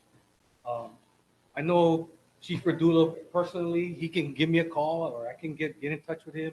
We can work something out. Because it's not only us who live right across the street, it's everybody that's affected. So, thank you. I think that's a great idea. You asked what you can do. The same group go to the next land board meeting on the agenda or not. Fill up the room. The land board meeting room is about this big. Fill up the room and demand to be on the agenda. Whether you get on the agenda that day or you get on their agenda in a future day, that's going to be a success. I don't know. I don't know. Honestly, probably. John, Yeah. you don't have to demand to be on the agenda. You can be on the agenda. Even if you walk in, just as a, do they have a? No, let them know ahead of time. You do things in the right way. Sometimes the louder you speak, the less they hear. But if you do things in the right way, it can be done. And it clearly states, Bruce, to help you out. She's breaking the Kapaya law right now. Check it out. Because when it directly affects the entire community and the Hawaiian community, she's broken the law. No, You guys got to act on it. You just can't let her get away with it. And that the land board will back us up on that. Yeah, no, I agree. That would be the right way. Let them know you're coming, but go. go nonetheless. I mean, that's the activist way to do it. And we could take an action calling on the land board to agendize this and give the community an opportunity. The other thing I want to call attention to, the very fact that she has applied for permits and been denied means she needs a permit. She knows she needs a permit. That's something to use in this, use against her, because why apply for a permit if you don't acknowledge you need one? And the other thing I want to bring up too, Jiro, who manages within the city, who manages the public rights of way? And are they, I mean, I know they're on maps, they're surveyed and so on. If she cut trees and so on, we ought to be looking at that, looking very closely at that public right of way. That public right of way is in the special management area. Are there coastal zone laws relating to that? And then the city, last thing is the city could go in and say, if the trees have been cut down, let's go back and community should go in and replant in the right of way, take over the right of way in terms of taking care of it. Yeah, so anyway. Thank you. We're going to go to Representative Kitagawa. Sorry for leaving you hanging. You're on. Well, we can't hear you. I think your mic might be muted. Sorry. Okay. I just wanted to give an update. So let me find the email. So back last November, I think Matt Wyer's office had reached out to us because Ward, who did the presentation, had reached out to their office. So we did follow up with DLNR at that point. It was in November. And they had let us know that they sent the cease and desist letter to them, which you guys talked about. And they were, at that point, they were working with DoCare, Oahu supervisor, who's John Siberstein, to document Ohana Kayak operating so that they could bring that to the BLNR, to the board, for enforcement action. So that was what they were working on in November. I will follow up with them. I'll send an email circling back to see if they were able to get any documentation that they needed to bring it to the board at that point in November or over December. But I would say that maybe Ward, since you've taken all the pictures and did your presentation, if you want to send me what you presented tonight, you can put it, drop it in a file or something. I'll forward that over to DLNR so that they have your photos, and then I will provide them with your email and contact information as sort of a point of contact for the community that they can reach out to you if they have questions or figure out how to proceed. So that's sort of, I think, what maybe the next steps can be from my office's side, to see what DLNR might need to move forward. Thank you, Rep. So they do hold meetings. The BLNR meetings are held the second and fourth Friday of the month. It's held in the DLNR boardroom, 132 on the first floor of the Kalani Moku building at 1151 Punchbowl Street. There is a number that you can call to get the latest information on it. It is 808-587-0404. So any of you that have the concerns and aren't seeing anything changing, I've heard multiple ideas from multiple people that all sound good. Those of you who are genuinely concerned about this from the community, that would be your next step, to go and show up with that meeting with that thumb drive, for example, passing it on to the reps and anybody here that can help. That's going to be your step as community members to getting some action. If there is, Rick. Sorry, I mentioned this before. In all of those photographs, I didn't see one safety vest issued to any of those kayakers out there. And we all have to abide by Coast Guard rules by having safety protection equipment for boats and even kayaks. So, I mean, that's a violation right there. The other thing I wanted to say, it's kind of like that boat trailer and the boat that was in the parking lot down here. we get into the weeds about, jurisdictional law. You can only go so far here and then go so far there. I think in cases like this, it behooves us to have the agencies get together and come up with how you're going to solve it. Mahalo. Thank you, Rick. Appreciate it. Is there anyone else? Yes, go ahead. So does she have insurance then? We Do don't- we know? We Uh, don't. I mean, know if she that. applied for a permit, does she have to show proof of insurance? If she doesn't have insurance, if there's an incident, how would that fall back on the state with tourism? Jiro, would she need insurance to apply and be awarded a permit for what's going on? Oh, state thing. Okay, yeah. Sorry about that, Jiro. Didn't mean to put you on the spot.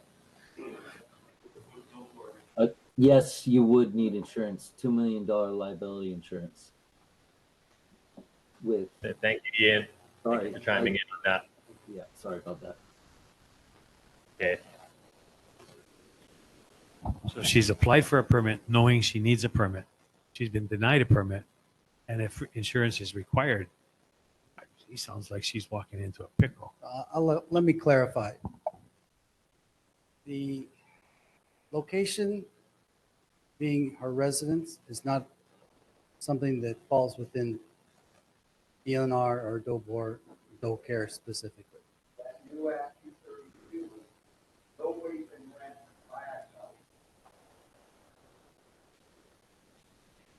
Okay, so how's that being? So that's fine.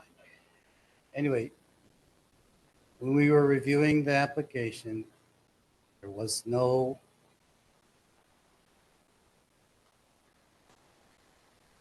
direct access. She wasn't escorting people into the water. You have evidence of that? That would be contrary. That's contrary to. No, well, it wasn't permitted. It wasn't permitted. Okay, but the reason it wasn't permitted, the reason wasn't permitted because she wasn't providing instructions on the beach, and she wasn't delivering the kayaks into the water. So that's the distinction. But it's a lot. It's really, we'll lose the. That's what you have to do. There's more to it. But if you can give me what you got, we'll move it up. That's all that can be done at this point is what everybody in power is saying. Like, we have to give them what you have. And we have to come together as a community and work it out. Okay, go ahead.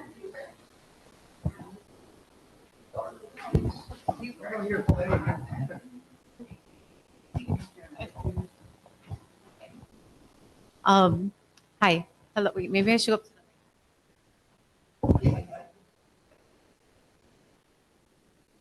Aloha. I just want you guys to know that this issue was, we did, Council Member Wire's office, we did riser this issue. And everything you guys brought up tonight, what I can do is take that feedback. And then pretty much I feel like tonight you guys kind of elevated it. So awesome. And we have more evidence that we can add on to it. So yeah, we'll be working on it. Okay. Thank you. I'd like to say something. Now I'm going to put on my Ahamoku hat because they're breaking the Kapakai ruling. As a Native Hawaiian, I'll see that it gets on the next agenda, the DLNR. Just make sure we get the community there. I'll see that it gets on the next DLNR agenda. And I'm going to push it on as a Native Hawaiian because they did break that law. This is, I mean, angers me to think of the fact that they cut those willow trees down. Thank you. Thank you. Is there any reason why DOBOR itself cannot ask for this to be on the agenda?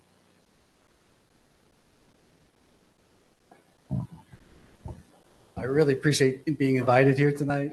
I don't speak for the department. I mean, I am the Oahu District Manager. So yes, DOBOR can at the administrative level.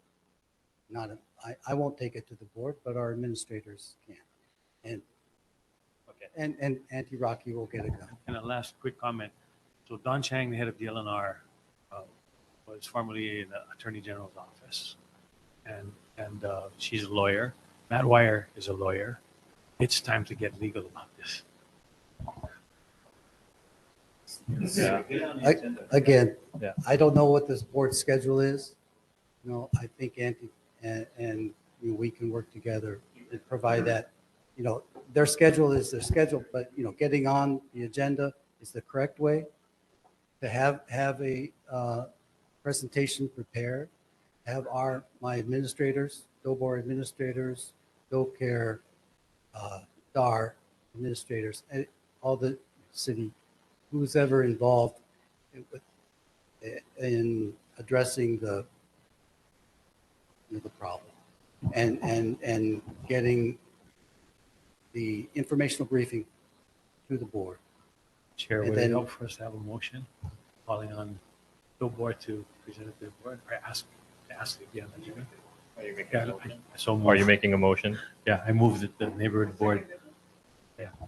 So the motion is to request Gobar put it on the agenda. Okay. Motion has been made to have Gobar put this on the agenda for their next meeting. It's been seconded. To give you ammunition. Yeah. And then let's give them a second. Anybody against the motion that was just said? No. So everybody for it? Aye. Please raise your hand and state your name.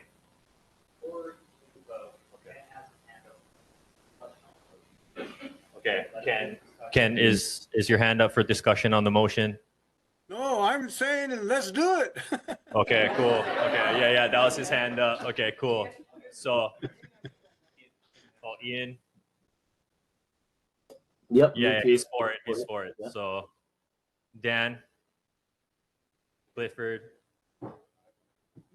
Arthur, John, Parker, Rick, Rocky, myself as well. Everybody present. Everybody present on the board is unanimous.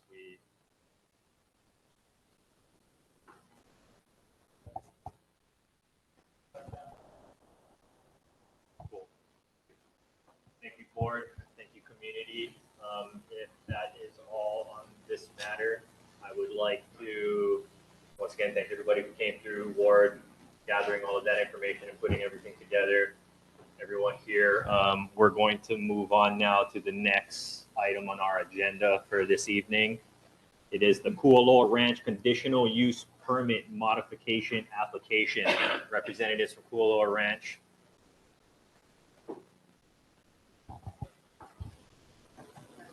Mahalo, Chair. My name is John Morgan. I'm the president of Kahaluʻu Ranch.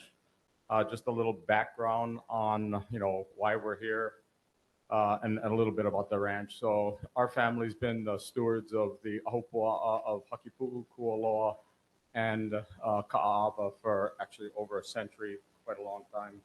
We've been farming and ranching almost the entire time on all of the property. We take this kuleana very seriously. We realized a long time ago in the 80s and the 70s that sustainability, long-term sustainability was very difficult without doing something different. So in 1985, we got a SUP and a CUP, a state special use permit and a conditional use permit to operate outdoor recreation on the land. 39 years went by as we grew. We got administrative amendments to expand the facilities along the way. Both the DPP and us realized that we needed to update all of that. 6 years ago, we got into the SUP permit process. We applied for an SUP, went back and forth with the DPP for 6 years.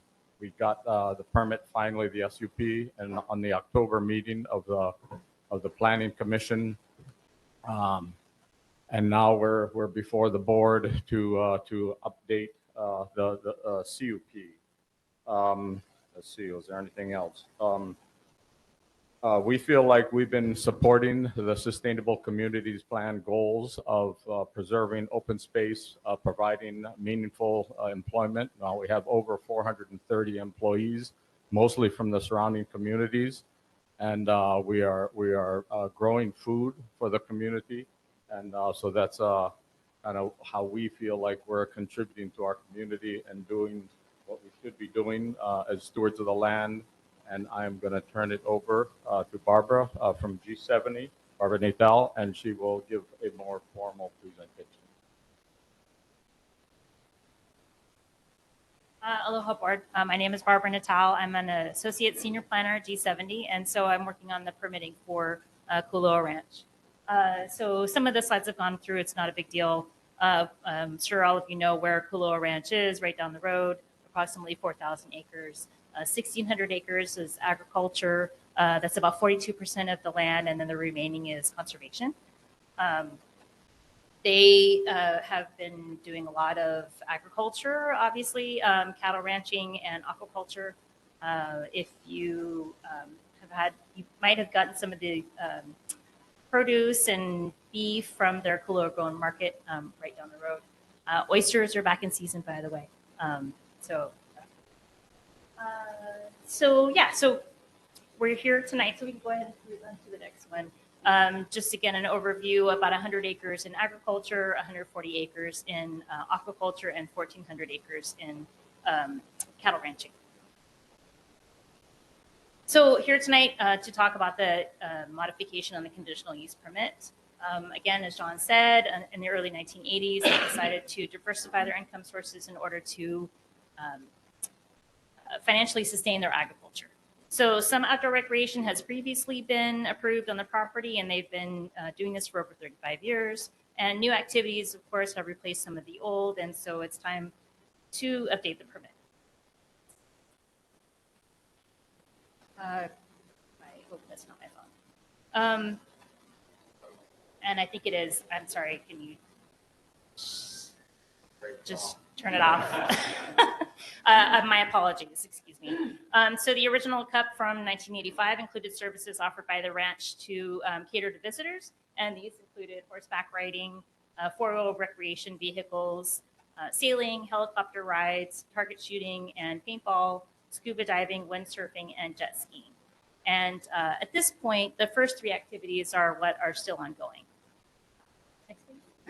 From 1987 to 2011, the minor modifications were made to the original cup, including the zip line, visitor center, a horse barn, native cultural education, a storage building and support space, all but the office support space will remain. Okay, and at this time, the cut modification request includes the expansion of the visitor center and the parking lot, tour depots, a new horseback riding stable, new administrative and employee buildings, the tour vehicle stop at Battery Cooper, and of course the various farm tours, including the Kahaluʻu Grown Ag Experience and Malama Experience Ag and Cultural. And I'm not sure if you can all see this, but it's just a map of the headquarters area. And some of the improvements that will be included in this area include a larger visitor center, expanding the parking area.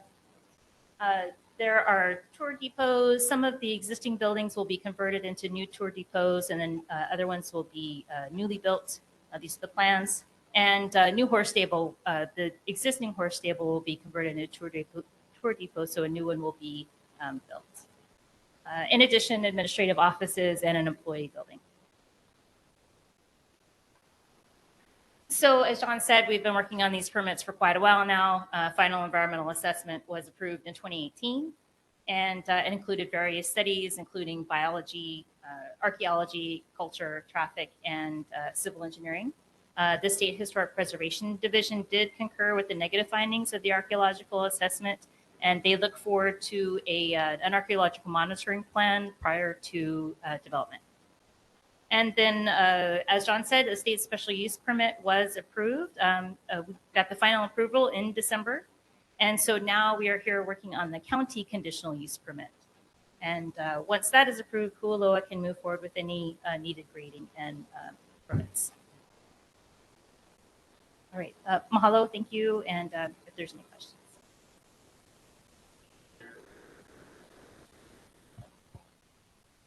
My question is to Ian.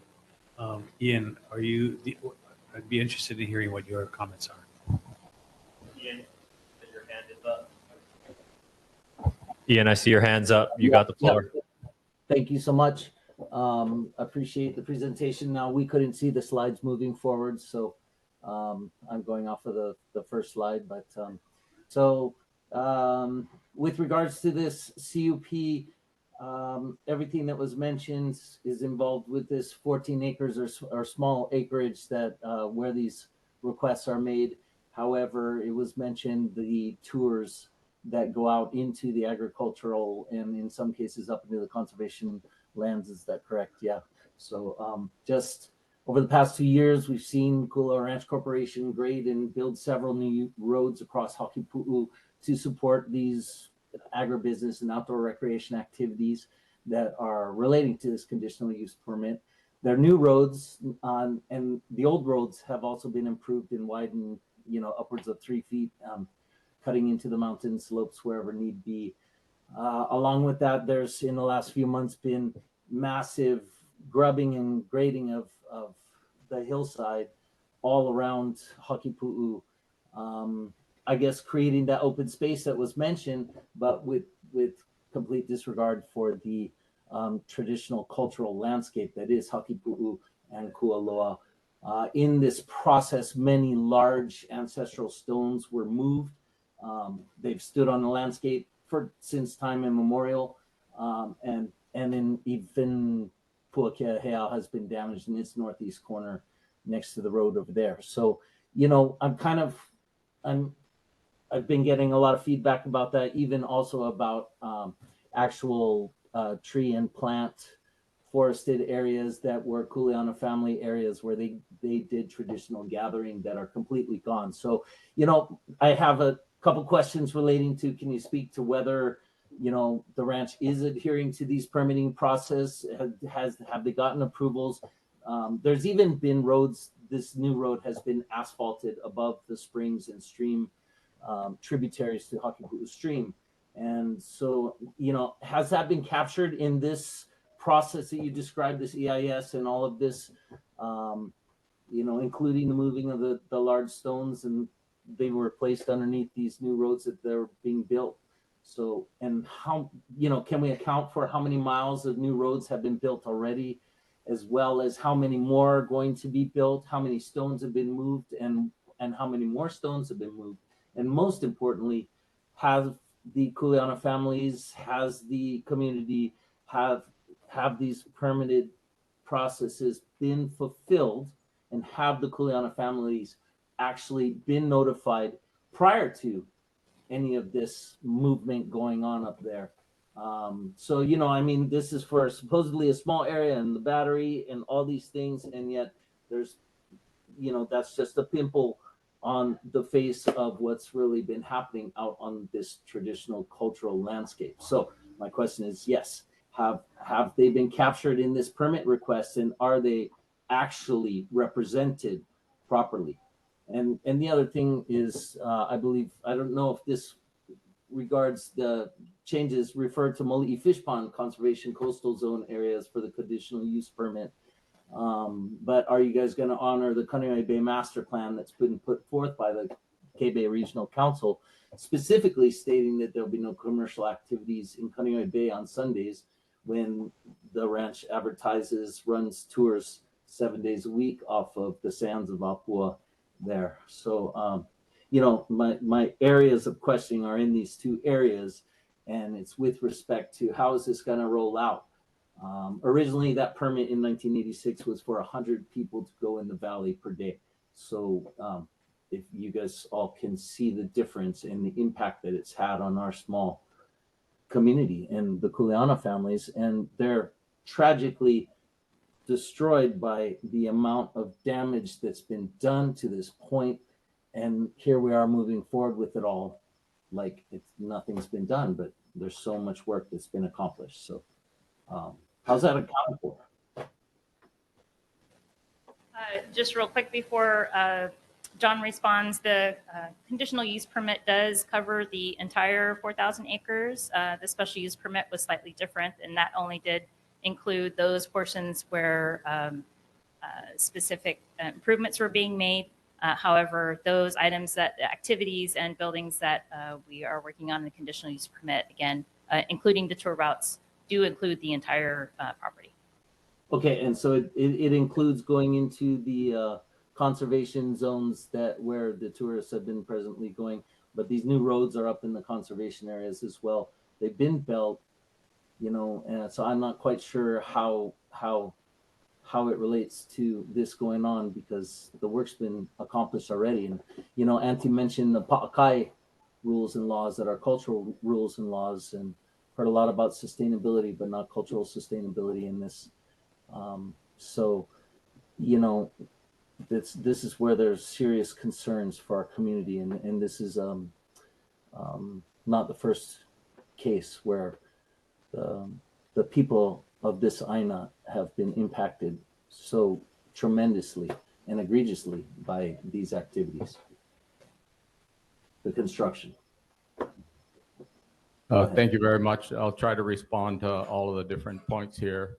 As far as the different roads, yes, we have continued to farm and ranch all over the place. And like many farms and ranches, you need access.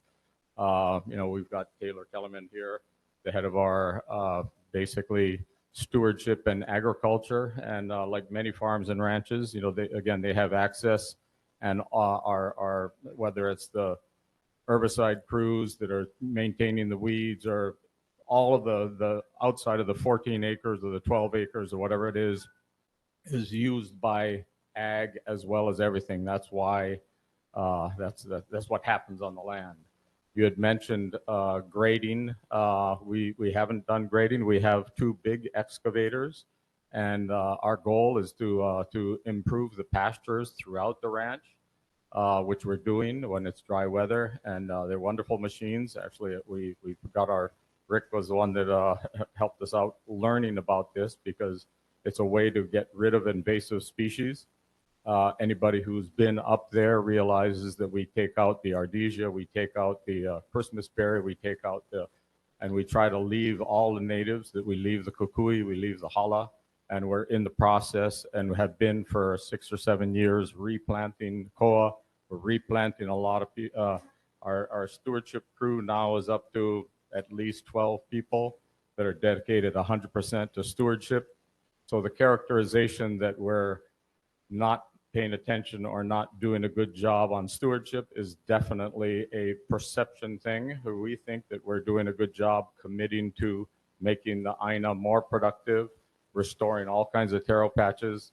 So we realize that there's a difference of opinion based on perspective on whether or not what we're doing is good for the land or not, and good for the community or not. We acknowledge that there's a difference of opinion there.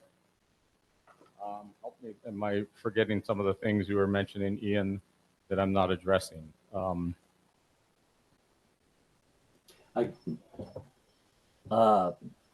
Just to follow up, it's more than a difference in opinion. It's not what's being done, it's how it's being done, I would say, especially with regards to this idea of the large stones being moved, and new roads that's grading without a doubt when it comes to that. And, you know, my follow-up question there would be, was there an archaeologist present?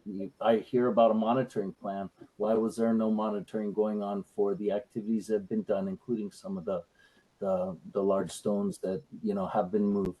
But my other questions were relating to Moli'i Fish Pond and whether or not you're going to honor the Sunday moratorium on commercial activities that goes on, that is requested and put into the Master Bay, the Kaneohe Bay Master Plan, and part of the regional council's way to allow the bay to heal and give the community an opportunity to enjoy their their beautiful bay. Thank you. Yeah, we do have, regarding the master plan, we do have 2 ARMA permits. We have a large snorkel and a large full service.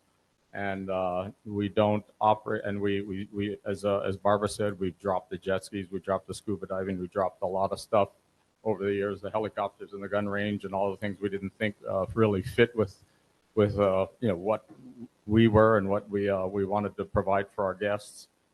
So we don't operate on federal holidays and Sundays on the bay. We do have the place that is known locally as White Sands and a place we call Secret Island. So people do swim in the ocean off of Secret Island, but we don't have any commercial vessels going out into the bay. So that's my response to that part of it. What the fish pond is not part of this application. We don't have any. We're active in the fish pond. We do have oysters growing in the pond. We have agriculture right around the pond, but that the fish pond itself and the land around the pond is not in this application. We did apply for weddings at Moli'i. We've since withdrew that part of the application. And so we're not applying for weddings at Moli'i. We're only going to do weddings. We stopped all new bookings for weddings in that area back in August, I think it was. And so we've only taken bookings for weddings at the one approved site, which is in Kahaluʻu, which is above the ranch headquarters. So the ocean attendants and kayaks and canoes that go out to the sands of Apua offshore there, and the snorkeling that goes on there at White Sands, as you said, in Kaneohe Bay is not doing activities on the bay. They do more than swim, and they are guided out there by the people on the beach. So, I definitely beg to differ with that opinion, that's for sure, especially considering what's going down in UU Place. But so, yes, I know you don't run your boat tour on Sundays, as was originally agreed upon when you're part of the master plan building long ago. But there's been a lot of new activities, and Moli'i is, a conservation area, and it's not even on the permit. So, yeah, I'm just clarifying. No, I understand, and again, whether it's a jurisdictional issue, what's a commercial use, is Kaneohe Yacht Club commercial use? I don't know. We don't. Yeah, our ORMA they're not permits, allowed to do we that. don't operate with our ORMA permits. We do not operate on the bay on federal holidays and Sundays. Okay. Yeah. So I don't know what more you'd have to say about the large stones that have been moved recently, but the large stones, I'll address that. Thanks for bringing it up again.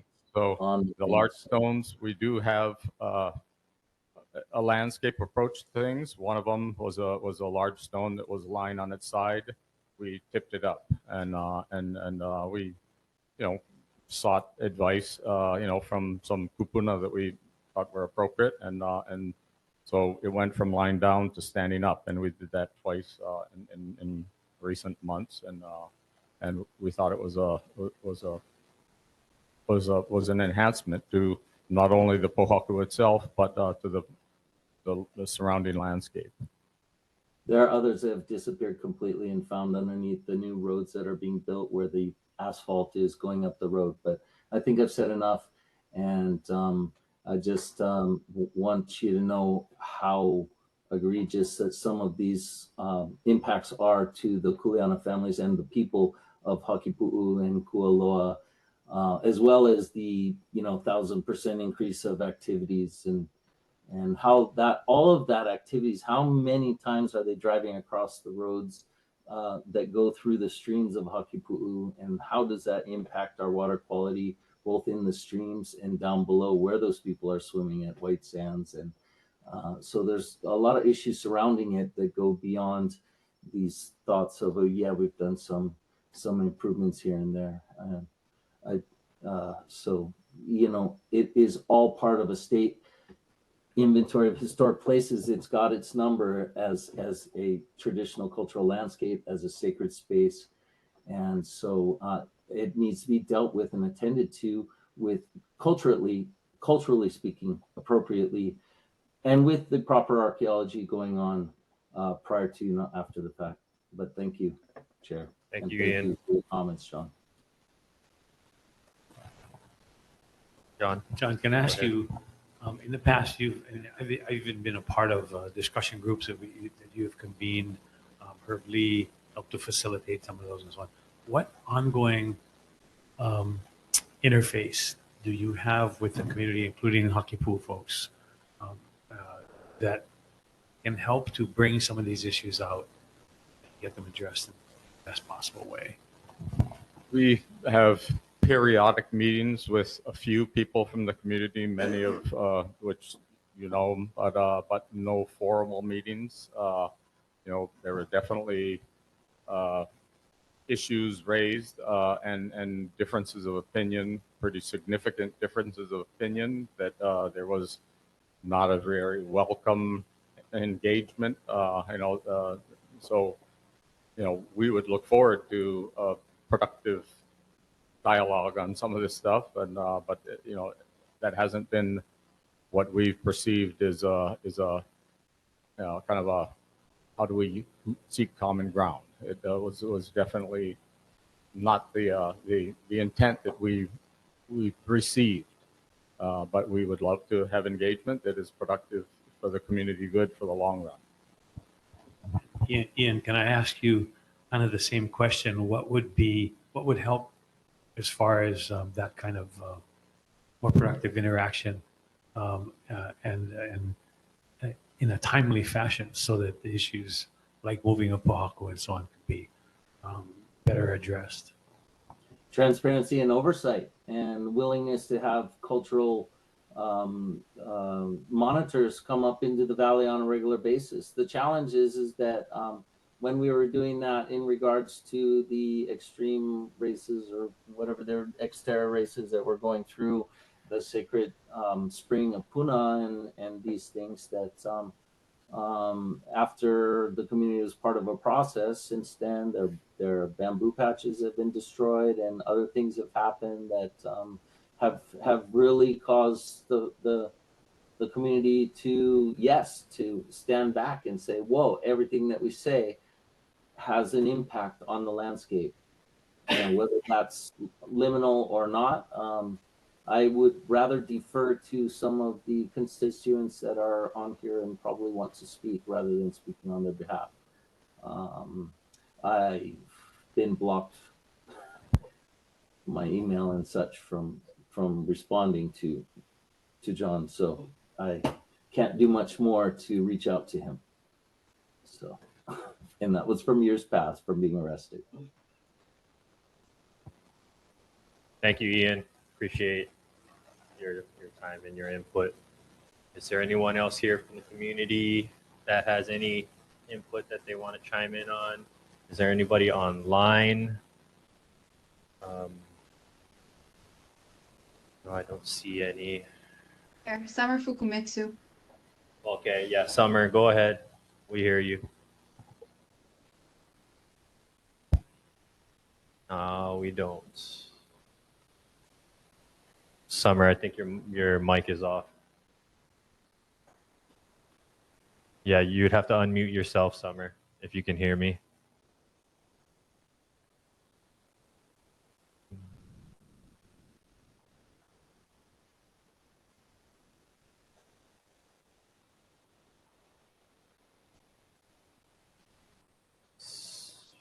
Summer, are you still there? Or Chair Kolea also Aloha. has his hand up. Sorry, I think I got kicked out of the Okay. meeting and I Kolea. just walked back in. Okay. I did have, sorry, I was trying to turn my camera on and it keeps saying, hold on. Yeah, it won't. Oh, there we go. Sorry. I do have a lot of concerns about this CUP. I know that with the SUP process, there is involvement for the community and the public to comment. for the CUP process, I believe that we aren't given the opportunity to see the application before it's, or once it's submitted, and we're also not allowed to make any comments on it. So this is actually, as a community, the only time we can comment and ask questions.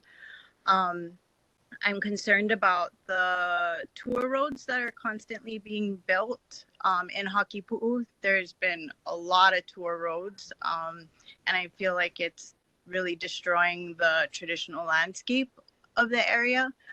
It just zigzags around. Some of the roads have just been abandoned, and then new roads pop up.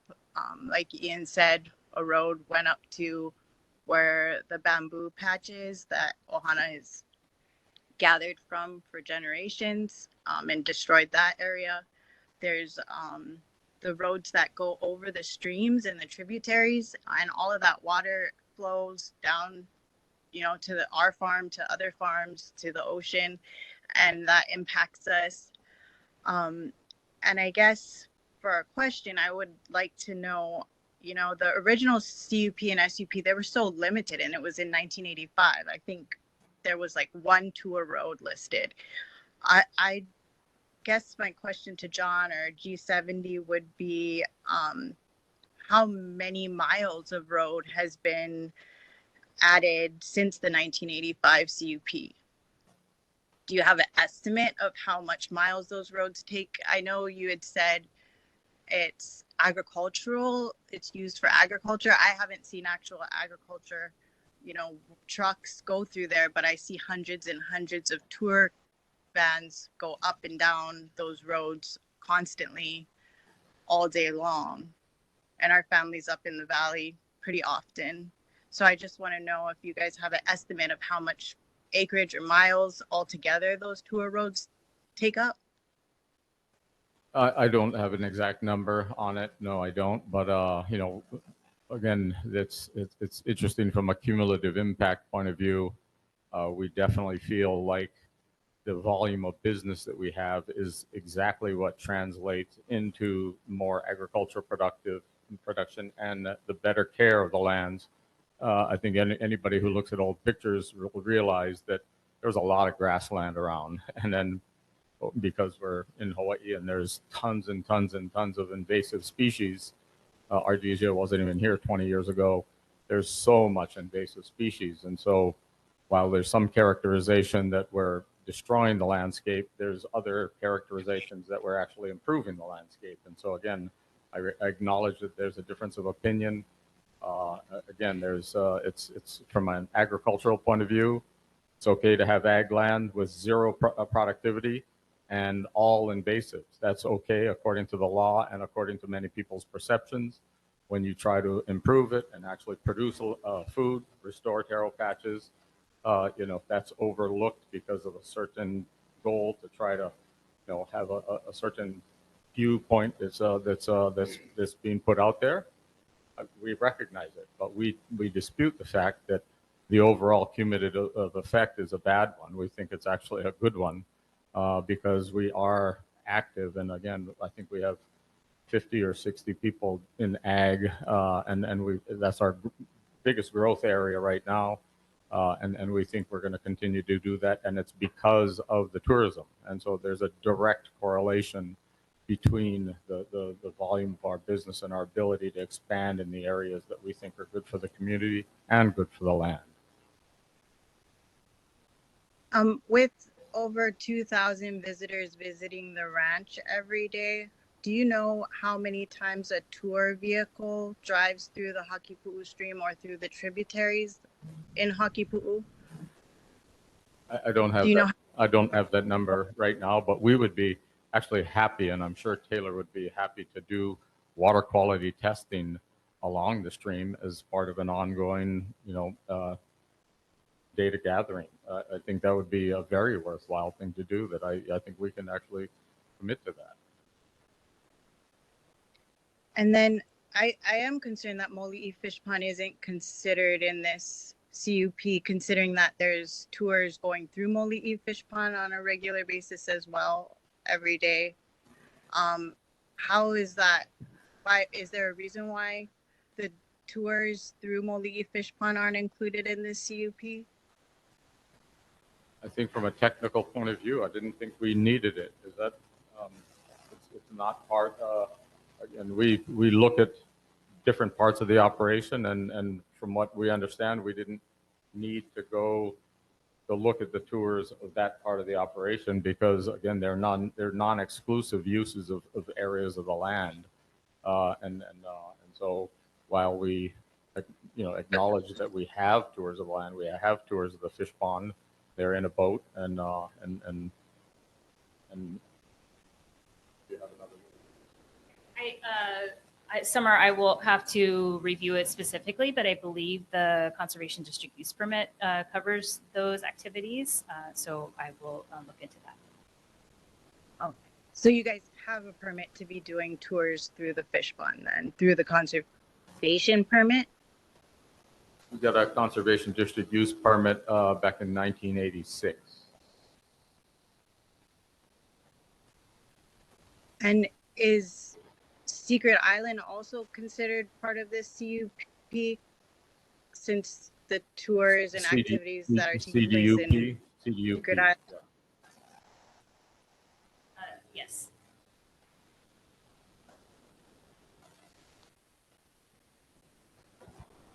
Yeah. Oh, I like Ian. That's all I have for now. Okay. Thank you, Summer. Ian. Or was that Ian? Did he have his hand? Did he have Again, just real quick to focus in on some of the specifics and to clarify, I am very much in support of eradicating invasive species, both the fire ants that are up in the valley by the stream tributary, as well as all of the non-native plants that I've worked my whole life towards getting rid of. And we, without a doubt, appreciate that. It's how this is all going down. To say restoring taro patches to improve agricultural productivity, to just talk about the Hakipu'u taro flats that have been impacted on the ranch side versus the Hakipu'u Land Trust next door to us, who had the GPS in all the original corners of all the original taro patches and promised they would never move them, and that the taro could be restored within that area, is something very significant, a very significant difference about how that was being done, as well as the Kuleana He'eia, which is way up high where they have their visitors stop and look at this area where the spring comes, and the taro patches have been farmed again since time immemorial. But they brought in a hopto and made changes to that. And I was wondering if there was ever any archaeological assessment of that done before that work was done. Again, many other nonprofit organizations are held to a very high standard for any work that's done on a DLNR, a state historic site. And so these are the kinds of concerns, especially if it's a known kuleana. So these are the kinds of things that I'm speaking to with regards to all of that. Just to clarify, it's more than a difference in opinion. It's just wanting the ranch to be accountable, especially as a visitor corporation, for the impacts on the culture as well as the landscape. And yes, many good things come out of it. Don't get me wrong, but the damage, that's where I believe outweighs it, because once gone, once changed, if they were not recorded before they were changed, there's no preservation, and that is a state historic preservation division that should be accountable. So I mean, if we could organize a coalition of Kuleana people and residents here in Hakipu'u to be cultural monitors, to work very diligently and regularly with the ranch before they go into places and before they do this kind of destruction, that would be a positive change towards communication. And Thank you, Ian. Matthew Rocky. Yeah, I have a question. Did you mention He'eia? He'eia? I did. There's a kuleana up there that the taro patches where they have, it fenced in with, and up in the mountains, there's a kuleana called He'eia, And there are many kuleana going down there, going down to Uncle Augie Kaava's patches that were impacted and Oh, okay. destroyed He's not recently. talking about the ahapua of Not about the ahupua'a, about a kuleana with the name on Okay. the kuleana, He'eia. The other spring is Keanu, but this one, the water slides out the side of the mountain and trickles across the one of their roads, and then goes down into the taro patches that they use as cultural display patches. And yes, they've added several layers of kalo patch below. They're doing all kinds of work even now. And is anybody alerted to that? So yeah. Okay, I have another question too for both you and Summer. As a Native Hawaiian practitioner myself, is there any way you guys could work with John? And a question for John is there any way you would be going into a deficit working with actually the people of the Native Hawaiians from that area? We would like to work with anybody that we feel that we can develop a relationship of mutual respect. We'll work with anybody that we feel there's a relationship with mutual respect.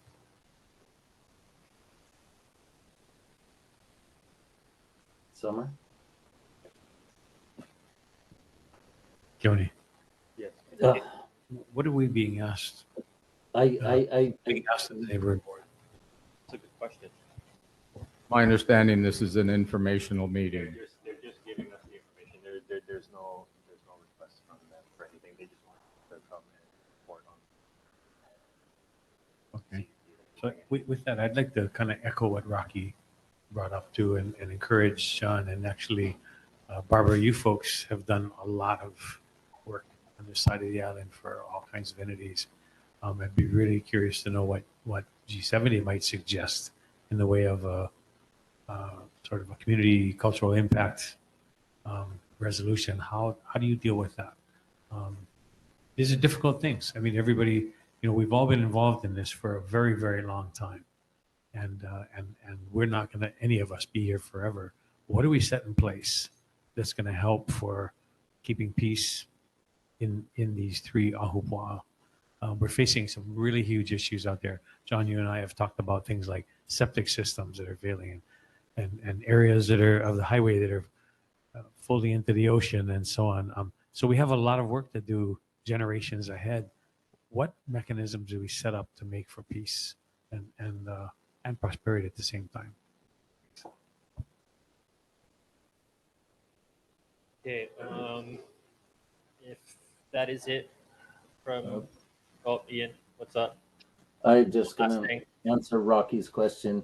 As Okay, I said, go ahead. transparency and accountability is how respect is garnished. And we've come to the tables before, and the Fukumitsus have had a very long history of trying diligently to work. But mutual respect is just that. It's mutual. It's not coming from a large corporation to the small community. So, allowing a cultural monitor situation to occur, allowing that sort of transparency to happen and accountability for things that have happened would be a great start, especially considering how many features, cultural sites and features still exist on the landscape in Hakipuʻu, Kualoa, and Ka'ava for that matter. Thank you. All right. Thank you, guys. Thank you, John, G70. Aloha, guys. It's Kolea. What? Okay. Thank Sorry, I you. didn't raise my hand. Oh, okay. Poleo, how's it? Go ahead. Hey, yeah. We were in discussions in the past, and the mutual respecting does ring true, but the differences in opinion comes to a boiling point when one side, tends to not agree with anything at all. And, we're always looking for common ground, but it's hard to find that when there's different motivations. As, part of us, the community, we don't benefit at all financially by anything. We're living there as a community. So we are not necessarily looking to provide anything for a corporation or for anyone except the people that live there. And so when you ask for things, it may not benefit financially, and that is hard for, you know, some people to take into account. And I understand that because it is a business, a corporation, but the, you know, what they're running is tourism. And, you know, I'm not against tourism, but the amount of tourism and the amount of destruction that it does to the valley, and we have brought many things up before, and some things do get dealt with, but, you know, we need to be a part of the valley and the discussion, because we are the valley, and we, you know, we're born and raised there, and we know everything about it. So for, you know, that was sort of disturbing when John brought up that he asked the kupuna to help him with the pohaku, which, I mean, I would love to know who it is. You know, if it was family or someone from there, that would be understanding. But if it's not, then I wouldn't assume a position of myself going somewhere else and saying that's appropriate. Even down the road, even in Kahaluʻu or Kahaluʻu, I would never do that. So it's, some things do not make sense, and we butt heads on. But we're always looking for common ground on how to fix things, and that's, you know, our part of it. Thank you for that, Kolea. Appreciate it. Thank you as well for coming and presenting this information to the community.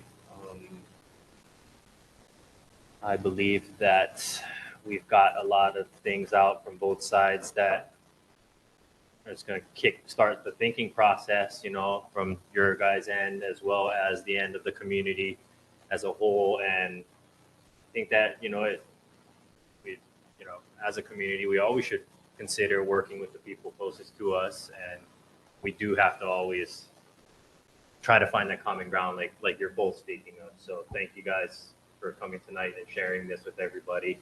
We appreciate that. There's nothing else here in the room, nothing else online. So I just want to move on to the next agenda, which is the Waihole stream, KAI Hawaii. I know it's Kai, but I'm spelling it out because it's all in capitals. Chair, they will not be presenting tonight. They emailed me to let me know that that DOT had put a stop to their presentation. So their formal presentation will be the one that Senator Wa's office announced at Sioux Project. Thank you for that. Appreciate that. So now we will move on to the resident and community concerns. Anybody in here have anything different from any of the topics that came up tonight is what I want to ask specifically. I think we got a lot of information on everything that's been on the agenda so far. So is there anything new that anybody from the community would like to present? You go ahead. You got 2 minutes. Thank you. Marie Samudio. The Kaneohe Kahaluʻu CERT team had its first class held last Saturday at Kaneohe District Park. Second class is coming up this week. It is free. The exercise is the 27th of this month. You can't register now. You have to let me know you want to go. I didn't sign up because I'm not going to be here on the 27th. Well, you could always make it up another time. Ha ha. So So if anybody wants to talk to me about this training for a community emergency response, I can hook you up with that. And then another thing, I wanted to ask the board, all these years when we've had these agencies come and talk about fines that have been levied on agencies like the Humane Society thing, is there a way that you can get an accounting of what the agencies have fined or assessed and actually have collected on stuff? Is there any way to do that kind of thing? It's always amazing. I remember the Humane Society was tens of thousands of dollars that was assessed, and if I remember correctly, nothing was collected. So, you know, like, what's the point? I don't know the answer to your question. Anybody know? I mean, Jiro that's can interesting. answer that for you. Oh, He's thank volunteered you. to answer. He's coming in hot. So there is a way to find out how much was fined for city violations. Okay? When we do assess fines, the purpose of the fine is to ensure compliance. Right? There's a law. They break the law. You want them to fix it. So that's the goal, is to have them fix it and don't do that again. It's not to just collect money, just to collect money, right? You want to kind of make sure they don't do it again and restore whatever they violated. So in the past, when DPP implemented fines, as long as they corrected that action, then the fines were reduced. Okay. However, this administration, we don't reduce fines anymore, which is a very significant change, because some of the previous fines, the reductions that were imposed were significant, you know. So, but now we don't do that anymore. You pay the whole fine, and you still have to correct it. So, what we find is, what we're hoping is that with this more strict approach, that the word gets out on the street that don't do this in the first place, right? Because not only are you going to get caught, but then you have to pay the fine, and then you have to fix it, and then it just so happens sometimes that the fine is more than the land or the property. So then you end up, foreclosing, or they have to sell the whole property. But that's their risk that they took.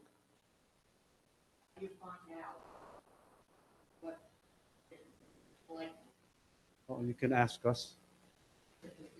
Yeah. But be very specific on the address and or the TMK number, and then we can. Yes. Yeah. Yes. Thank you, Jiro, You're for welcome. answering that. We have another community concern in the room. Peter Field. I was hoping to get on the agenda, but I don't know if it made it.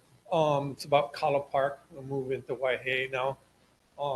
There's still the chain across and a no trespassing sign.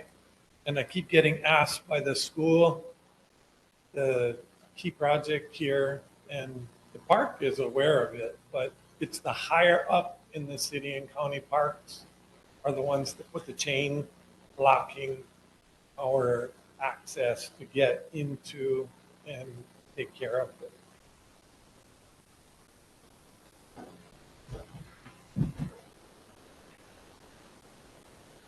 Okay, go ahead.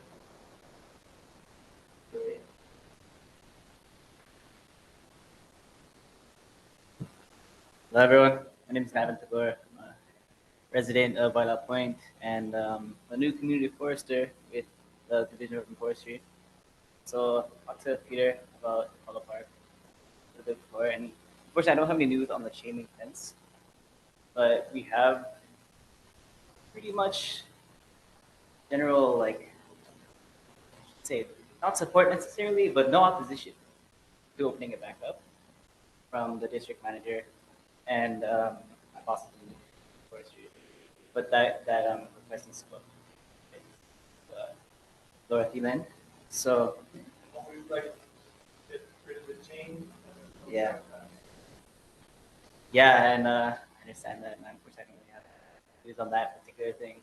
But what we want to work with you folks on is long-term plans. Can I get it on the agenda so we can maybe get the board right?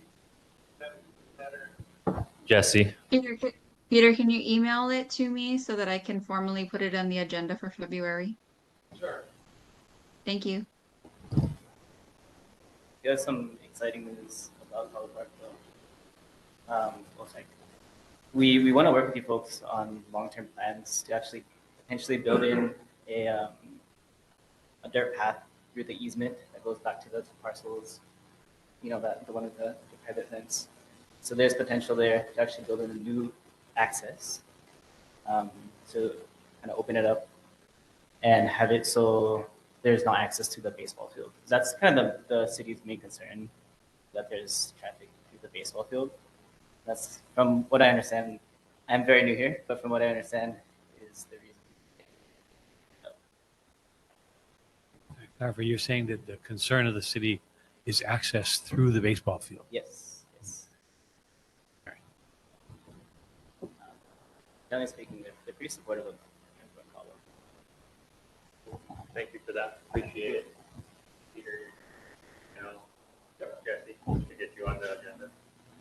Okay, is there any other community concerns here or online that anyone would like to address? Okay, I don't see any, so, okay, go ahead, ma'am. Come, can you please step up to the microphone, please? Thank you. For me personally, and Rick and Ken have picked up the ball on this, but I live at 47853 Tam Highway, past Kulama Road, and I am in the super elevation of the road is putting water down onto my property. All the property is on the Makai side of the road.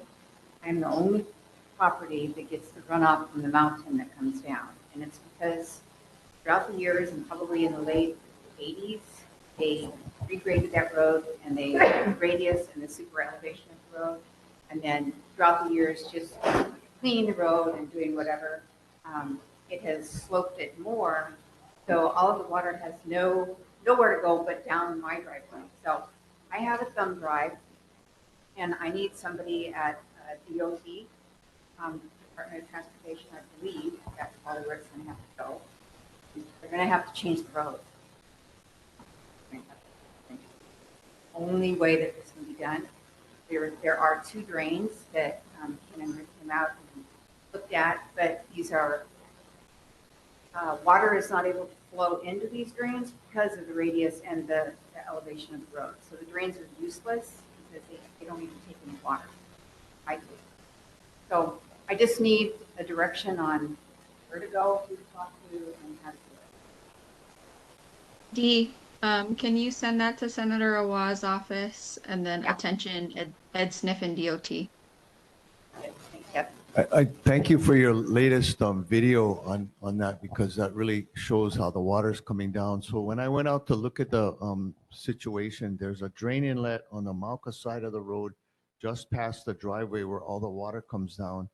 And it looks like the drain goes down through sort of like the boundary between your property and the neighboring property. What we need to do is find out where that water goes out into the ocean. What could be done pretty simply is to excavate down, find the pipe on your side of the street and put a drain inlet there and force the water into that drain inlet so that the water goes into the drain rather than not into the drain, which is doing right now. So I'll get with Ed Sniffen and see if we can get him to come out and take a look at it. Okay.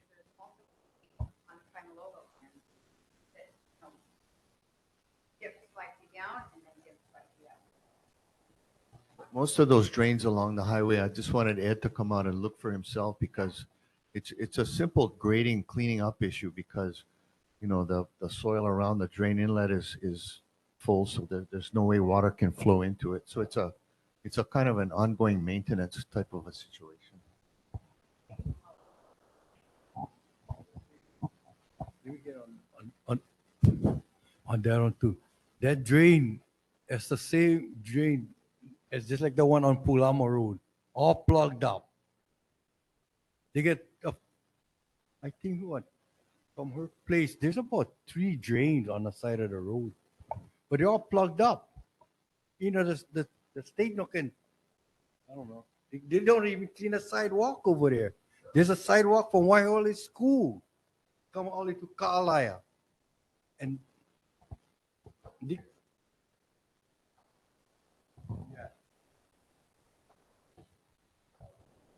One of the other issues is the drain inlets with the amount of leaf matter and stuff that comes down in the storms. There's some drain inlet covers that can be put on that when the drain water goes over the drain inlet, it's angled so that it pushes the leaf and debris out of the way so that the water can get down into the drain inlet. So I was trying to research what's the best, which is the best one. There's a company called Neenah, N-E-E-N-A-H, that makes those drain inlets. So we'll see if we can find a solution for that. Get that to Ed too. All right. Thank you, Rick. Thank you. Okay, here you go. I'm gonna get the kayak issue on the DLNR agenda. I want the same person that did the presentation here to do a presentation. That you can get that. Okay, mahalo. Okay, if there are no other community concerns here or online, I will now be moving on to the next part of the agenda, which is board business. First off, approval of Wednesday, November 8th, 2023 regular meeting minutes. Good, good. So, yeah, anybody got any corrections or anything? No? Good. Ken? Well, it has. Corrections, that's, I'm voting for it. Okay. So if no one has any objections, corrections, or observations. Roger that. Meeting date, time, and location. The Kahaluʻu Neighborhood Board, number 29, presently meets on the second Wednesday of the month, 7 p.m. at the Key Project. Good? Okay, cool. Creation of board committees. We've already done this. Yep, I'm just making a correction. The chair for the Invasive Species Committee will now be Member Jardine. Mahalo. Okay, thank you. Then finally, the community announcements. Do we have any community announcements? No? Okay. Next, sub-district reports. Anything to report from any of your sub-districts? Nope. Next regular board. There. Okay. Sorry, my bad. Sorry, real quick. Go ahead, Jesse. I'll be as quick as possible. So most of you probably know that when my baby was born, he was taken in for emergency surgery less than 24 hours after birth. Unfortunately, we still have some things we have to work through, and I just spoke to his surgical team, and he will be scheduled for another surgery in February, which will leave me unable to tend to my duties as chair in February and continuing into March for post-op healing and all of those kinds of things. That will be my 3 absences. So I will be in that position to where I can no longer serve the board. So I just wanted to let you all know that I'm going to gracefully take a bow, and it's been a privilege. Thank you. Sorry to hear that, Jesse. Yeah, sorry to hear that. Stay with us. Everything for your kid. I mean, yes. I'll be praying. Yeah. Yeah. We all will. We all Yeah, pray we for all. you. Yeah, we all. So this will be my last meeting, but I will help transition your new chair. Mahalo. Okay. So announcements. Next regular board meeting will be Wednesday, February 14th, 2024 at 7 p.m. at Valentine's Day. So everybody bring me chocolate, please. And that is it. With that being said, I would like to adjourn. Oh, I'm sorry. I did not introduce Rachel. Rachel will be taking over where Jackson has been working for us awesomely, and she will be our new NCO representative that will be here. And would you like to? Hi, Rachel. Nice to meet you all. I'm excited to listen to all your concerns and try my best to help out with what I can do. Thank you. Awesome. Thank you, Rachel. Welcome aboard, So, Rachel. Mahalo, Jackson, and welcome, Rachel. And Bessie will be doing a pulley for you and your ohana. But, that is your priority. And the sad part about it, Wamanalo Neighborhood Board, they always do pulley. But ours cannot do that. But they follow Hawaiian tradition. We'll still be seeing Mahalo, Jackson, Auntie though. Rocky. We'll still be seeing Jackson, though. No, not here. No, not Yeah, here. not here, but yeah, we'll hear from Jackson because he's gonna follow you. You got him following you. Okay, so it is now 9:58 p.m. and I'm calling an adjournment to tonight's meeting. Thank you, everybody. All right, Thank take you. care. Happy New Year, And everybody. Rocky, let's pray. Let's pule. Let's bring that in.